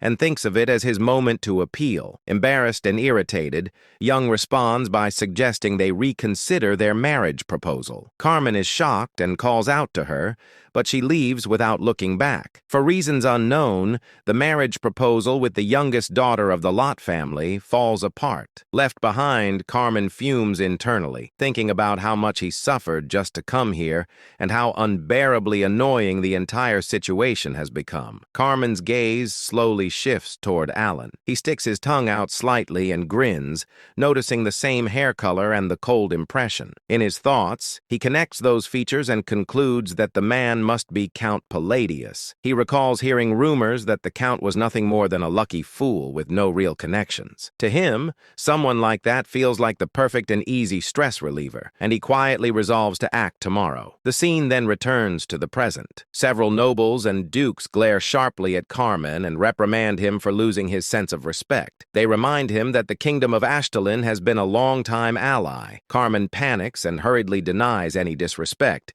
insisting that was not his intention. From Alan's perspective, the situation looks like two large birds attacking a smaller one. He finds the scene strange and confusing. Even nobles with little political awareness recognize the three figures standing there as they represent the central pillars of the kingdom of Asteria. Duke Lautiger, a leading figure of the aristocratic faction, points out that Duke Comalan is a major pillar of Ashtalin. Marquard Daniello, a powerful royalist, questions whether Carmen is treating Asteria lightly. Count Palin, the core of the centrist faction, openly wonders why Carmen is behaving so rudely. Duke Lautiger further implies that Duke Kalen may be underestimating them. Carmen, visibly shaken, insists that he absolutely has no such intention. Count Palin presses further, questioning whether there is any valid reason to address nobles so carelessly by name. Carmen stumbles over his words and apologizes,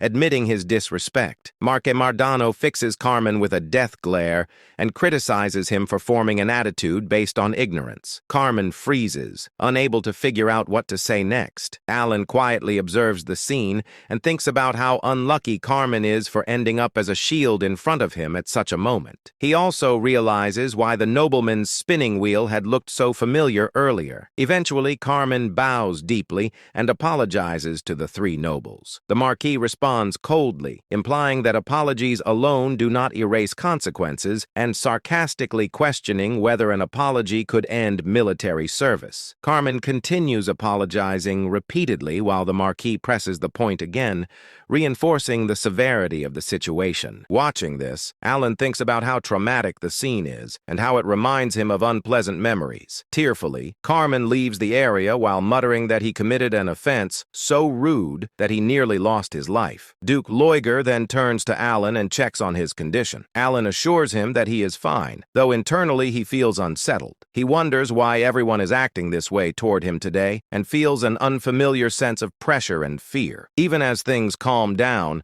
Alan's enhanced senses still pick up the conversation of two nobles nearby. They discuss how the powerful figures are already moving and confirm that the rumors are true. They speculate that if Altia and Zenonia fully enter politics, the power of their leader Palacio will become overwhelming. Hearing this, Alan realizes the chaos is being fueled by those rumors. He thinks that if this continues, it will only become more annoying and decides that it would be better to expose the rumor as false. Marca Mardano then reflects that he has never had a proper conversation with Count Palladius. Alan hesitates briefly in response. The three nobles quickly conclude that Alan must be extremely busy. They mention hearing that he has been researching magic lately and bring up a valuable artifact they recently acquired. They propose gifting him a relic capable of storing magical power and add that they have prepared additional presents as well, asking him to accept their small favor. As Alan considers the situation, he thinks that accepting may be the fastest way to put an end to the rumor. At that moment, a system window appears,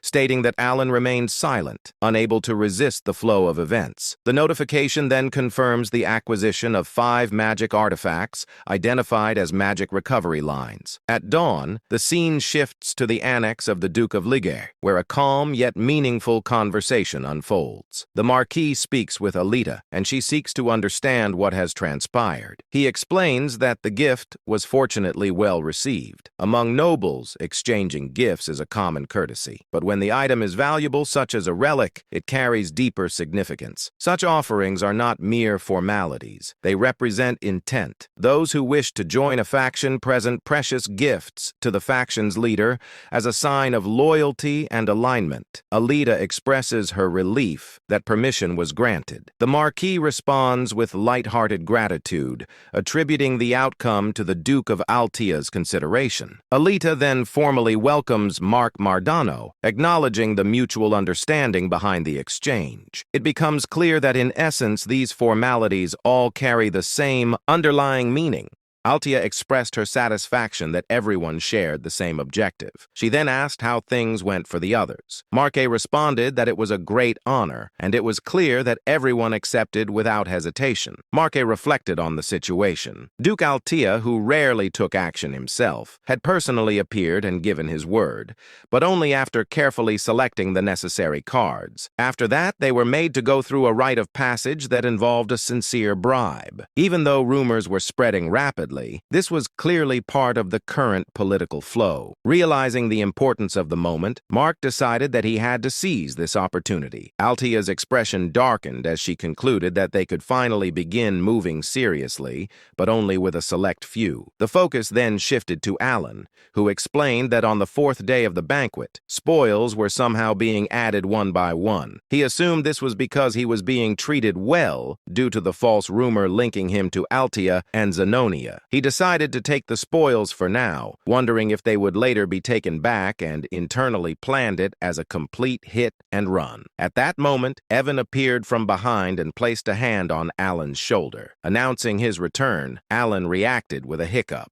Evan questioned why Alan looked so surprised and confirmed that he was back. Alan quickly brushed it off, explaining that he had simply been lost in thought for a moment. The scene then transitioned to a private conversation between Evan and Alan. After hearing Evan's information, Alan was left in shock upon learning that an outer god had descended in the north. Evan confirmed it and added that Caliban was currently in an uproar. According to ancient texts, scholars were speculating that the amethysts were connected to the outer gods. Alan then asked about the additional information he had requested. Evan revealed that the person Alan was searching for was located in a village north of Ashtan. Hearing this, Alan stated that they could stop by there on their way before firmly deciding that their destination was Caliban. Evan was visibly shocked by the sudden decision and wondered why Caliban was chosen. Suspecting that Alan was planning to head north, Alan stated that he would explain the details along the way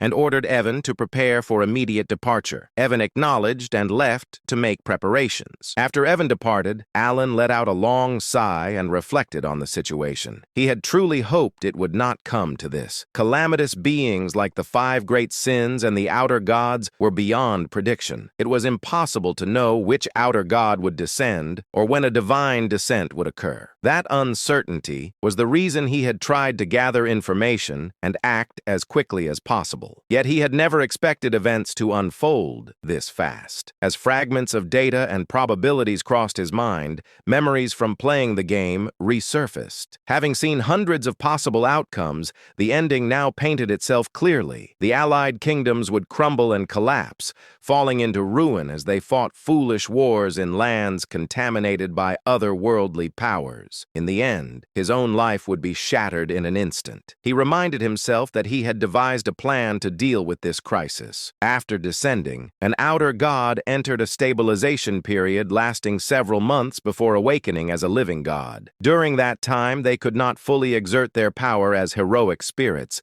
making that window the best opportunity to target them. Even though nothing was guaranteed, he knew he had to try. This was the only way forward. With that resolve, he briefly wondered what that kid might like. With those thoughts settled, Alan began writing a letter. The scene then shifted to 1 week later. The vice commander approached the commander and handed over the letter written by Alan. After reading the contents and realizing it was an official order, the commander was left in shock. He immediately addressed the vice commander and gave a clear instruction. The vice commander acknowledged and was told to inform everyone that the next northern schedule was being pushed back by 2 weeks. The scene then shifted to Pakran, a village located north of the Ashtalan kingdom. As Alan spotted someone ahead, he reflected that he never expected to find him this easily, and the discovery felt unexpected. Standing before them was a bright, ill-looking child who warmly greeted them. Alan observed that the boy truly stood out. He immediately recognized him as the protagonist and playable character of the Liban roguelike turn-based APS Psychedelia. Seeing him in person made Alan quietly acknowledged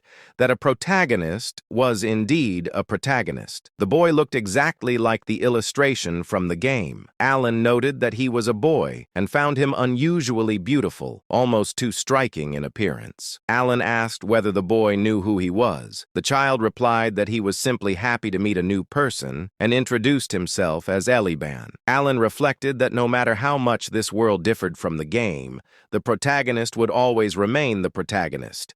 Eventually, Eliban would become famous and strong. Alan remarked that Eliban had a very bright personality, while internally admitting that facing a character he once played as felt strange. Alan then handed Eliban a small bag and told him it was for him to take. When Eliban opened it, he found a large number of gold coins inside. Alan then instructed Evan to bring the other item. Evan stepped forward, opened another box in front of Eliban, and revealed that it was filled with potions, explaining that all of it belonged to him. Eliban reacted with joy, overwhelmed by happiness, and expressed disbelief that everything was really for him, wondering why it was being given so suddenly. Alan explained that it was an investment. Internally, he affirmed that he had brought everything necessary for a protagonist's early growth. Alan explained to Eliban that he was doing this because Eliban was destined to become a big deal in the future. Internally, Alan urged him to grow quickly so that he could one day deal with threats like the outer gods in his place. As more indicators crossed his mind, Alan briefly wondered whether this treatment was generous enough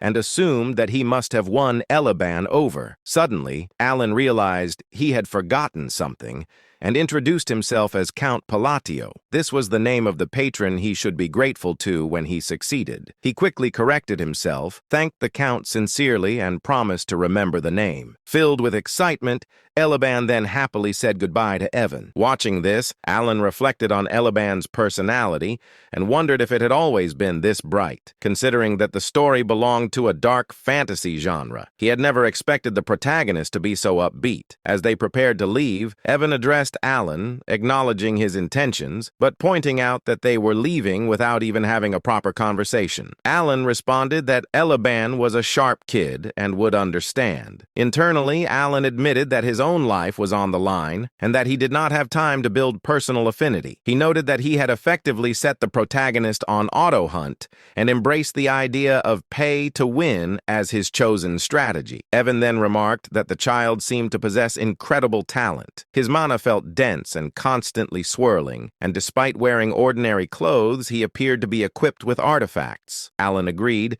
stating that he could feel the manner as well. Alan reflected further that in the original setting, Eliban was supposed to be ordinary before beginning his adventure. This change felt like another unexpected butterfly effect that differed from the game, especially since Eliban was the protagonist. Even so, Alan concluded that what mattered most was preserving his plan for an easy life. Alan addressed them with confidence, explaining that the stronger he became, the better the outcome would be, and that it would all be worth the investment. He reassured them that Eliban was one of the few kind-hearted people in that wretched, dark fantasy world, so there was nothing to worry about. A moment later, doubt crept in, and the idea of Eliban being kind-hearted suddenly felt questionable. Alan then brought up Evan while talking about Deus, stating that Deus would meet him. Internally, Alan reflected that he had never even visited before because he was scared, and he never imagined things would end up like this. Evan, filled with anxiety,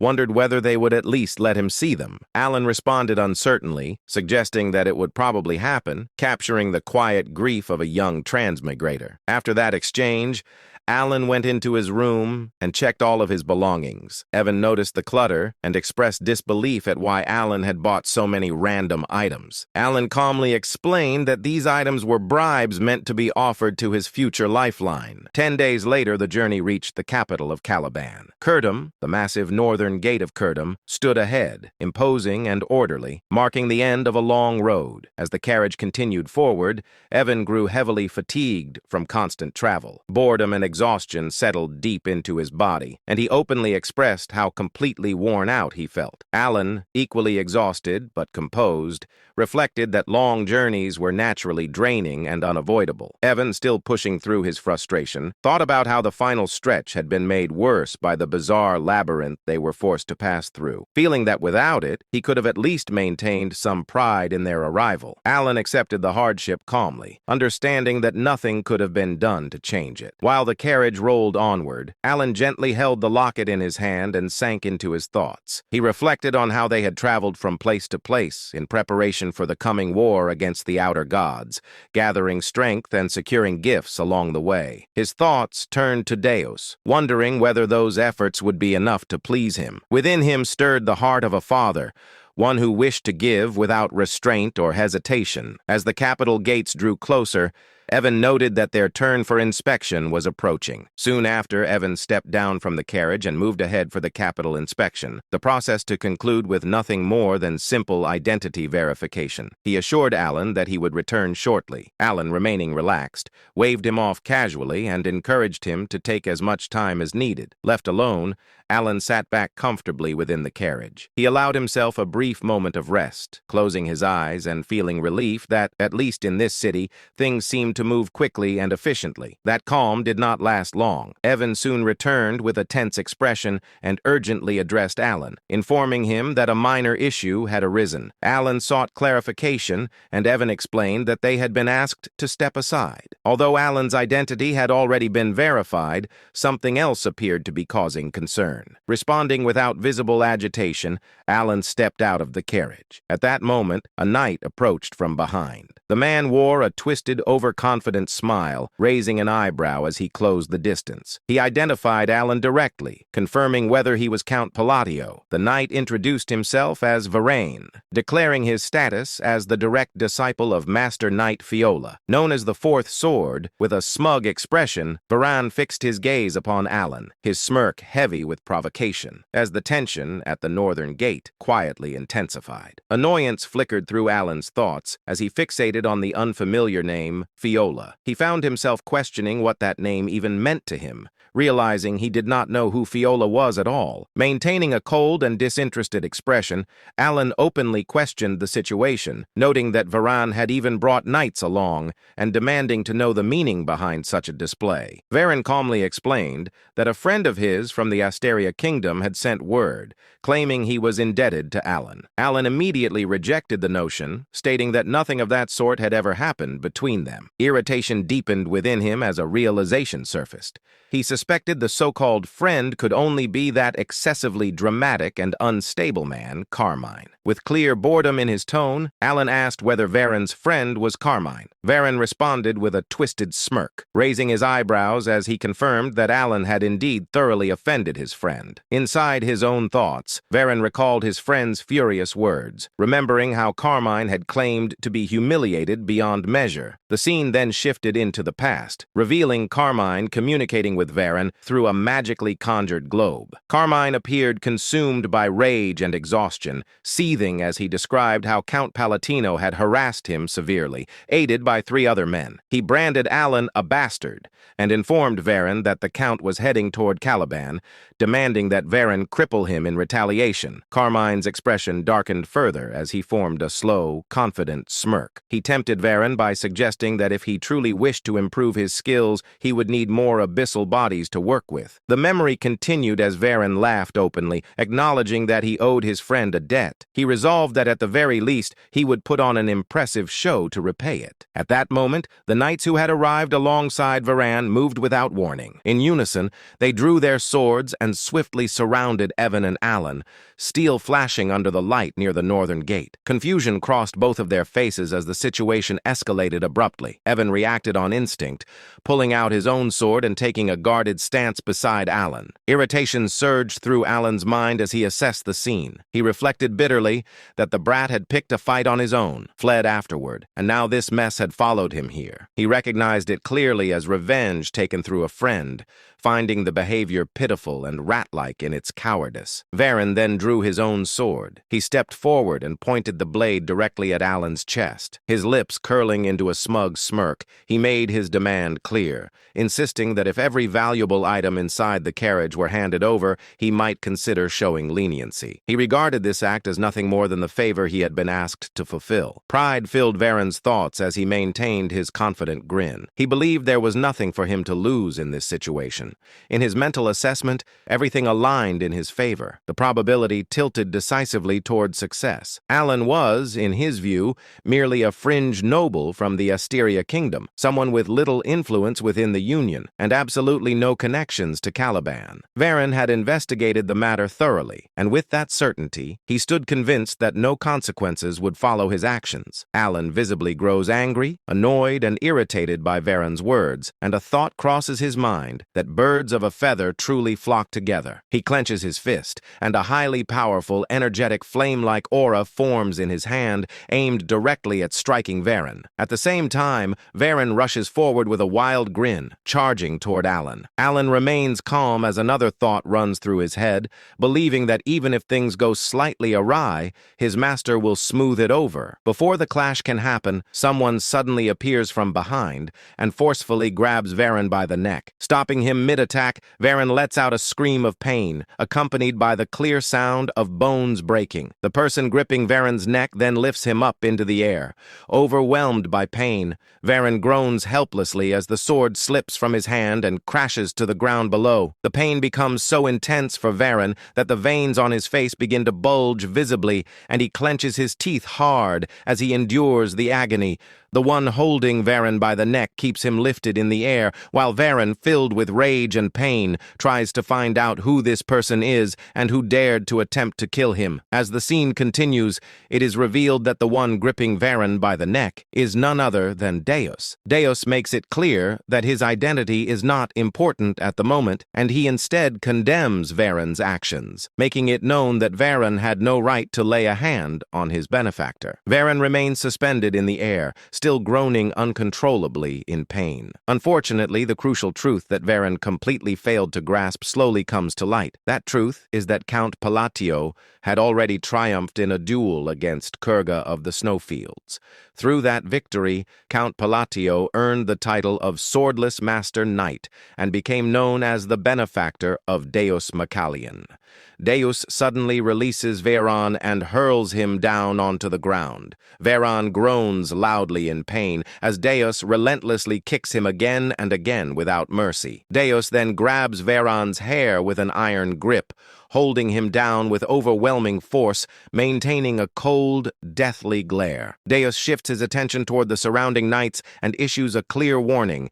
He makes it known that if even a single one of them dares to move, the consequences will be beyond their imagination. Deus delivers a brutal kick straight into Varen's chest, so powerful that blood spills from Varen's mouth as he is sent flying and crashes far away. Alan watches in shock, a realization forming in his mind as he recognizes that knight, understanding that this is the present-day Deus. Deus then makes it clear to Varan that he should be grateful to be in a situation where he cannot be killed. Varan struggles to even stand after the earlier attacks, barely able to move as he leans against a tree for support. In the very next moment, Deus steps in and slams his knee forcefully into Varan's chest, sending him crashing violently into the tree once again. Varan's cheeks swell badly from Deus's kick, and Deus continues to strike him mercilessly, landing punch after punch and kick after kick without pause. Nearby, Evan remarks to Alan that his strike was quite impressive. Hearing this, Alan's mind drifts back to the moment when Deus had declared his outrage at anyone daring to lay a hand on his benefactor. A realization settles in as Alan reflects that Deus did, in fact, call him his benefactor. He considers how Deus may have been grateful when he was young,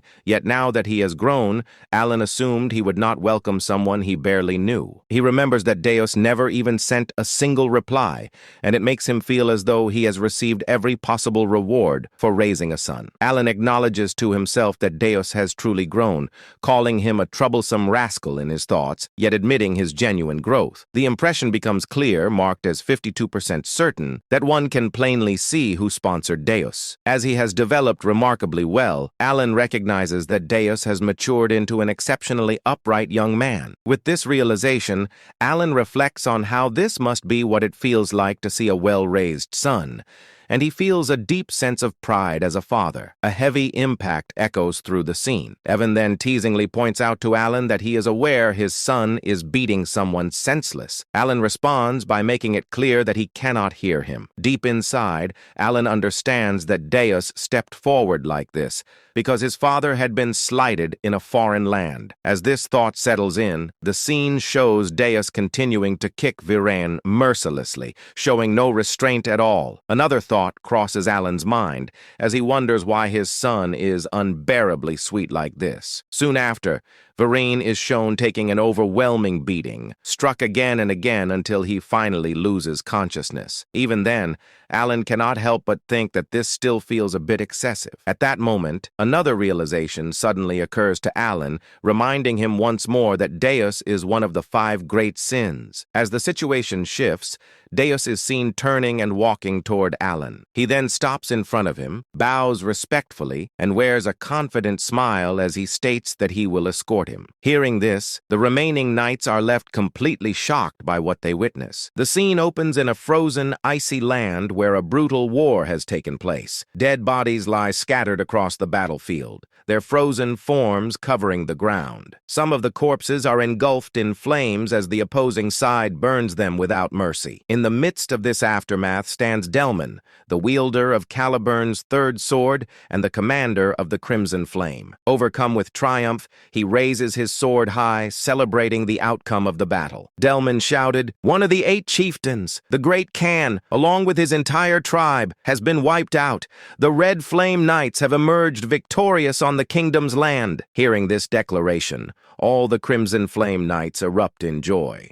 They cheer loudly, jumping and celebrating their hard-earned victory. After allowing the celebration to settle, Delman said, "Return to the outpost and begin preparations." The knights responded in unison, "Yes, Captain." As they begin to move, Delman's expression hardens. In his mind, he reflects on his achievements, believing that after accomplishing something so significant, he should no longer be pushed around by the newly appointed Master Knight. His anger deepens as he clenches his teeth. Delman thought, "Even if that man used underhanded methods unknown to others, I know the truth." Caliban and the barbarians had shared a long-standing conflict, a war governed by mutual honor and unspoken rules. But this time, everything was different. K.L. Khan had been tricked. He was lured out alone and eliminated by an undercover force. Delman remembered how the great Khan's knights were slaughtered and how unfair the entire operation truly was. By exploiting the momentum of the battle, the tribe was completely annihilated. Delman muttered, "That bastard!" He remembered how that same man sent him a victory report, claiming the defeat of the Kurga of the snowfield. It had all happened because Delman demanded a decisive result from the expedition. Khan's body had vanished during the chaos of the battle. Even if he had survived, the poison would have ensured his death. Eventually, Delman convinced himself there was nothing left to do except return to Caliban and report the mission's success. A smirk formed on his face as he stepped forward, but suddenly stopped. In the distance, he noticed a lone man standing still near the forward base. Confusion flashed across Delman's face. The man slowly turned toward him. The man said, "Delman." Filled with rage, Delman gritted his teeth and swung his sword. Flames burst from the blade as fire erupted into the air. A strange unease crawled up Delman's spine. Delman thought, "Clank should already be dead." As he looked closer, an overwhelming aura began to rise from Clank's body. Within Clank's shadow, Delman perceived the shape of a demon forming. Clank said, "You defiled a sacred duel, a duel meant to be fought with honor." Terror radiated from his presence. Even superhumans capable of ending hundreds of lives could be devoured by this being. Cold sweat poured down Delman's face. Delman realized this is not Clank. Driven by desperation, Delman launched another attack. Flames exploded violently from his sword. The man dodged effortlessly. The man said, "Answer me first." Refusing to hesitate, Delman attacked again, unleashing even greater flames. Once again, the man evaded him with ease. Delman thought bitterly, "Believing in duels on a battlefield and was foolish." The flames scorched the land, melting the ice around them. The man stared at him with a deathly glare. The man said, "You are strong. For a human, I will give you one last chance. Duel me." Sensing danger, Delman shouted, "Prepare for battle." The knights surrounded the man from all sides. The man smirked. demonic mana gathered in both his hands. The man said, "A mortal without honor does not deserve an honorable death. There will be no duel between me and a barbarian like you." From his hands, poisonous mana erupted and spread into the fallen knights' bodies. The toxin infected every corpse. The knights began screaming in unbearable pain. Their eyes turned blood red as their bodies collapsed. Several knights cried, "Kill us! Please, end it!" As their screams faded, the man stepped forward. He slashed Delman's throat with his bare hand. Immediately after, he struck the ice, triggering a massive explosion. The remaining knights were blasted into the air and slammed violently into the ground. Blood spread across the sky like a grim mist. The man then delivered a devastating punch. His fist pierced straight through Delman's chest. Blood poured from Delman's mouth. Delman whispered weakly, "What alternative remains?" He collapsed to the ground, trembling in agony. Delman cried, "It hurts! Kill me! Please kill me!" Moments later, Delman died. As his life faded, the man's eyes turned blood red. The man said, "Savages, all of you, creatures formed from the dead, robbed of your rightful death." The fallen knights began to rise, surrounding the remaining Crimson Knights. Shock spread through their ranks. The man announced, "The bloody Colosseum is now open." Suddenly, a terrifying presence descended. Althus appeared with a twisted smirk. Althus declared, "I am the god of all barbarians, the father of duels. I will personally grant you honorable deaths. If you claim you are not barbarians, prove it in a duel." Blood began raining from the sky. The scene then shifts away from the battlefield. Deus lowered his head respectfully. Deus said, "I will take you there, Count Alan." The surrounding knights froze in shock. The narration explained that in Caliban, the prestige of the swordless Duke Deus Massilian stood as high as the sky itself. He once defeated the second prince and never showed courtesy to anyone except the king. Alan observed him carefully. The knights thought, "What kind of man is Count Palladius to receive such respect?" The surrounding knights stared at Alan in disbelief. One knight whispered, "Who is he?" Deus summoned a luxurious carriage. Deus said, "Please sit inside." Alan felt burdened by the excessive attention. Evan quietly said, "Go ahead, Alan. I will follow behind." Soon, Alan arrived at Deus's mansion. Stepping out of the carriage, he saw an enormous, brightly lit structure resembling a massive crab-like fortress. Inside, silence filled the mansion. Alan thought, "Coming here is technically a success. I obtained Kim Dong Dong, but something feels wrong." After thinking carefully, Alan decided to be honest. Alan said, "I would like to speak with you for a moment. I came here with a purpose. I have a favor to ask." Deus looked shocked. Deus said, "You came to ask something from me? Please explain." Alan nodded. Alan said, "I will explain everything clearly." Deus responded immediately. Deus said, "Helping you would be my honor." Inside, he realized this was not an order, but a request. Deus then said, "Let us sit and speak properly." They sat at a tea table. Silence filled the room. Alan thought, "Isn't the owner supposed to sit at the head of the table?" Despite the awkwardness, he felt strangely comfortable. After a long pause, Alan spoke again. Alan said, "I have two requests. I know they may not be easy to accept." He continued, "I must travel north, and I would like you to travel with me." Deus smiled slightly. Deus said, "I would gladly accompany you." Alan felt uncertain. Then Deus revealed something unexpected. Deus said, "I was already planning an expedition to the north." Relief appeared on Alan's face. But then Alan spoke again. Alan said, "The second request involves the royal treasury of Caliban." The atmosphere grew heavy. Alan said, "I want to borrow an artifact." He looked directly at Deus. Alan said, "The ring of the madman." Outside the estate, a knight stepped forward and bowed respectfully. He spoke firmly. "Vice Captain, I have returned from the escort mission." The man standing before him replied calmly, "Well done. I was not concerned. The captain personally handled it." Inside his thoughts, he reflected on the truth. The escort had been led by Deus himself, personally guiding Count Palatinio. Moments later, Styla, Deus's younger sister, approached gracefully. Curiosity sparkled in her eyes as she asked carefully, "If my brother handled the escort himself, the guest must be someone truly distinguished, correct?" The knight chuckled softly and nodded. "Indeed, Lady Styla." Before that, Deus stood silently while reading a letter. His eyes moved across every word carefully. After finishing, he lowered the parchment and spoke toward the warrior waiting before him. "Inform them the northern schedule will be delayed by 2 weeks. One subordinate stepped forward and asked respectfully, "May I ask the reason, Vice Captain?" A faint smile appeared across Deus's face. "Because my benefactor The great Moon Count Palatinio will be arriving soon. Nearby, a white-haired knight observed quietly, thinking to himself that he had never seen the vice-captain display such an expression before. The arrival of the count from the kingdom of Austria had stirred the entire estate, and even Styla struggled to hide her anticipation. The scene shifted. Alan stood before Deus, his posture calm but heavy with tension. A thin layer of sweat formed along his face as he spoke carefully. Would it be possible for me to borrow the ring of the Maid One from the Caliban treasury? He understood the weight of the request. It was unreasonable, and it could place him in dangerous debt to the royal family. Yet the ring was essential to his plans. He looked directly into Deus's eyes. Without hesitation, Deus lowered his head slightly and replied, "Yes, of course." At that moment, Evan entered the room, bowing politely. "My apologies for arriving late." Alan smiled slightly, thinking his timing was perfect. He said calmly, "You came at the right time. You brought them, correct?" Evan nodded confidently. "I will bring them immediately." He soon returned, carrying several elegant boxes. Light shimmered across their polished surfaces as Alan personally presented them to Deus. Deus looked at them with mild curiosity. "What are these?" Alan opened one carefully. "Gifts, prepared personally. I especially recommend this gemstone string tie. It is quite popular." Inside, Alan steadied his breathing. He had chosen it with great care. The refined design, decorated with delicate gemstones, gave it a noble appearance.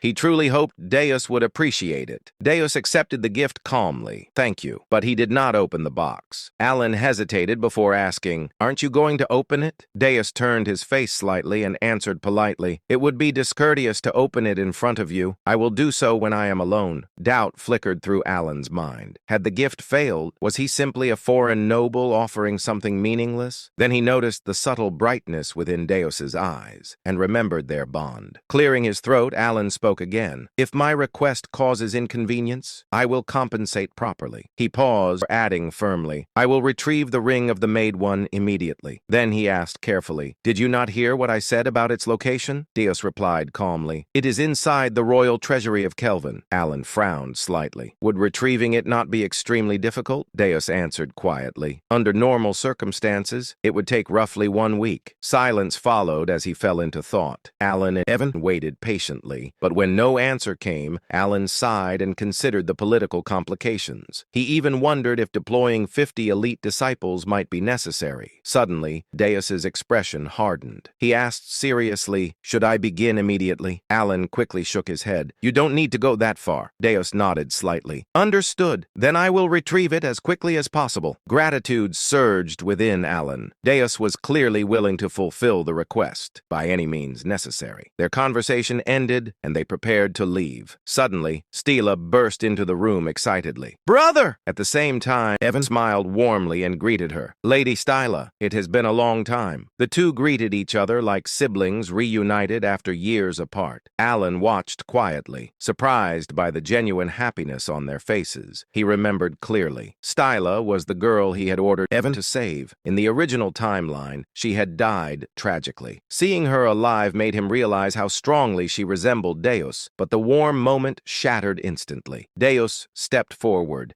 his face darkening as he pulled Stila slightly behind him. Narrowing his eyes at Evan, spoke coldly. "Address me properly. I am not your brother. I am Mr. Deus." Shock froze both Alan and Evan stammered awkwardly. You're not wrong, but..." Alan observed silently. He knew Deus carried deep emotional scars regarding family, but he had never realized how fiercely he protected Stila. The atmosphere grew tense. Deus's eyes glowed faintly with dark purple light as his aura deepened ominously. He spoke in a chilling voice. "Silence. Do not speak to my sister so casually." Evan raised his hands defensively. "I was only trying to greet her." Tension escalated dangerously. Alan suddenly realized something crucial. Deus treated him kindly because Alan had saved Stila. He wondered silently if Deus's loyalty would remain unconditional or if he had pushed his luck too far. Before the tension could worsen, Stila stepped forward gently. She turned toward Alan and asked politely, "Excuse me,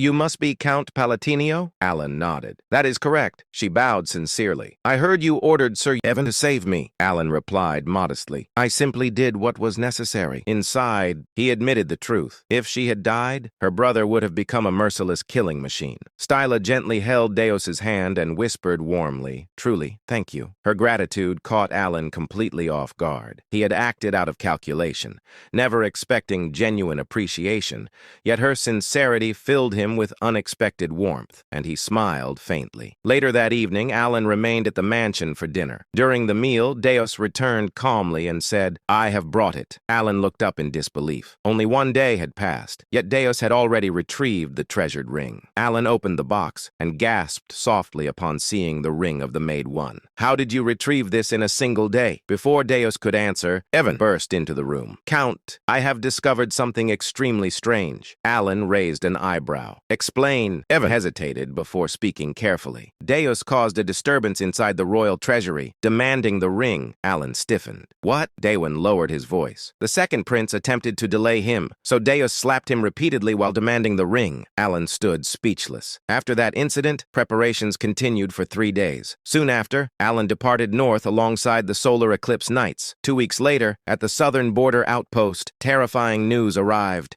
Northern forces were collapsing. Entire units had been slaughtered. Demonic monsters had begun appearing across battlefields. Inside the war tent, chaos erupted. One officer shouted, Retreat immediately! Another slammed his fist against the table. Are you suggesting we abandon the barbarians after witnessing this devastation? A third officer argued, The soldiers are barely standing. They cannot continue fighting. Another voice snapped. The first sword has already fallen. Victory is impossible at this rate. Suddenly, a sharp clap echoed across the tent. Silence swallowed the room. All eyes turned toward Deus. Standing beside him was Folia, the fourth sword of Caliban. Deus spoke calmly. Every opinion here holds merit. We will decide after calming ourselves. Later, outside the camp, Folia explained grimly, The outer god is sweeping through our bases using undead armies. He continued heavily. The third sword, Dalamin, has fallen. The second sword, Chirin, is critically wounded. Deus gazed toward the distant horizon. I can already sense it. Folia nodded grimly. The mana is overwhelming,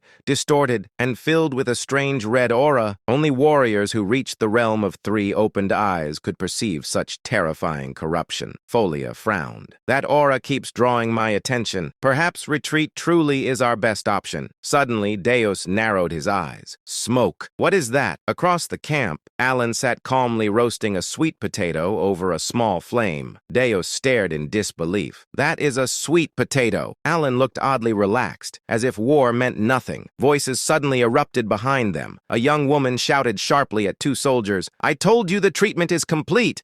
I am here to investigate the barbarian ritual. One soldier pleaded. Saving lives should come first. She cut him off coldly. All you can do now is watch over him. Deus looked up suddenly and whispered, The wise master of the blue magic tower. She has arrived. The woman snapped irritably, but suddenly froze. Her eyes locked onto Alan. Alan returned her gaze calmly, his presence heavy and unsettling. Her expression stiffened as she whispered in shock, Why is he here?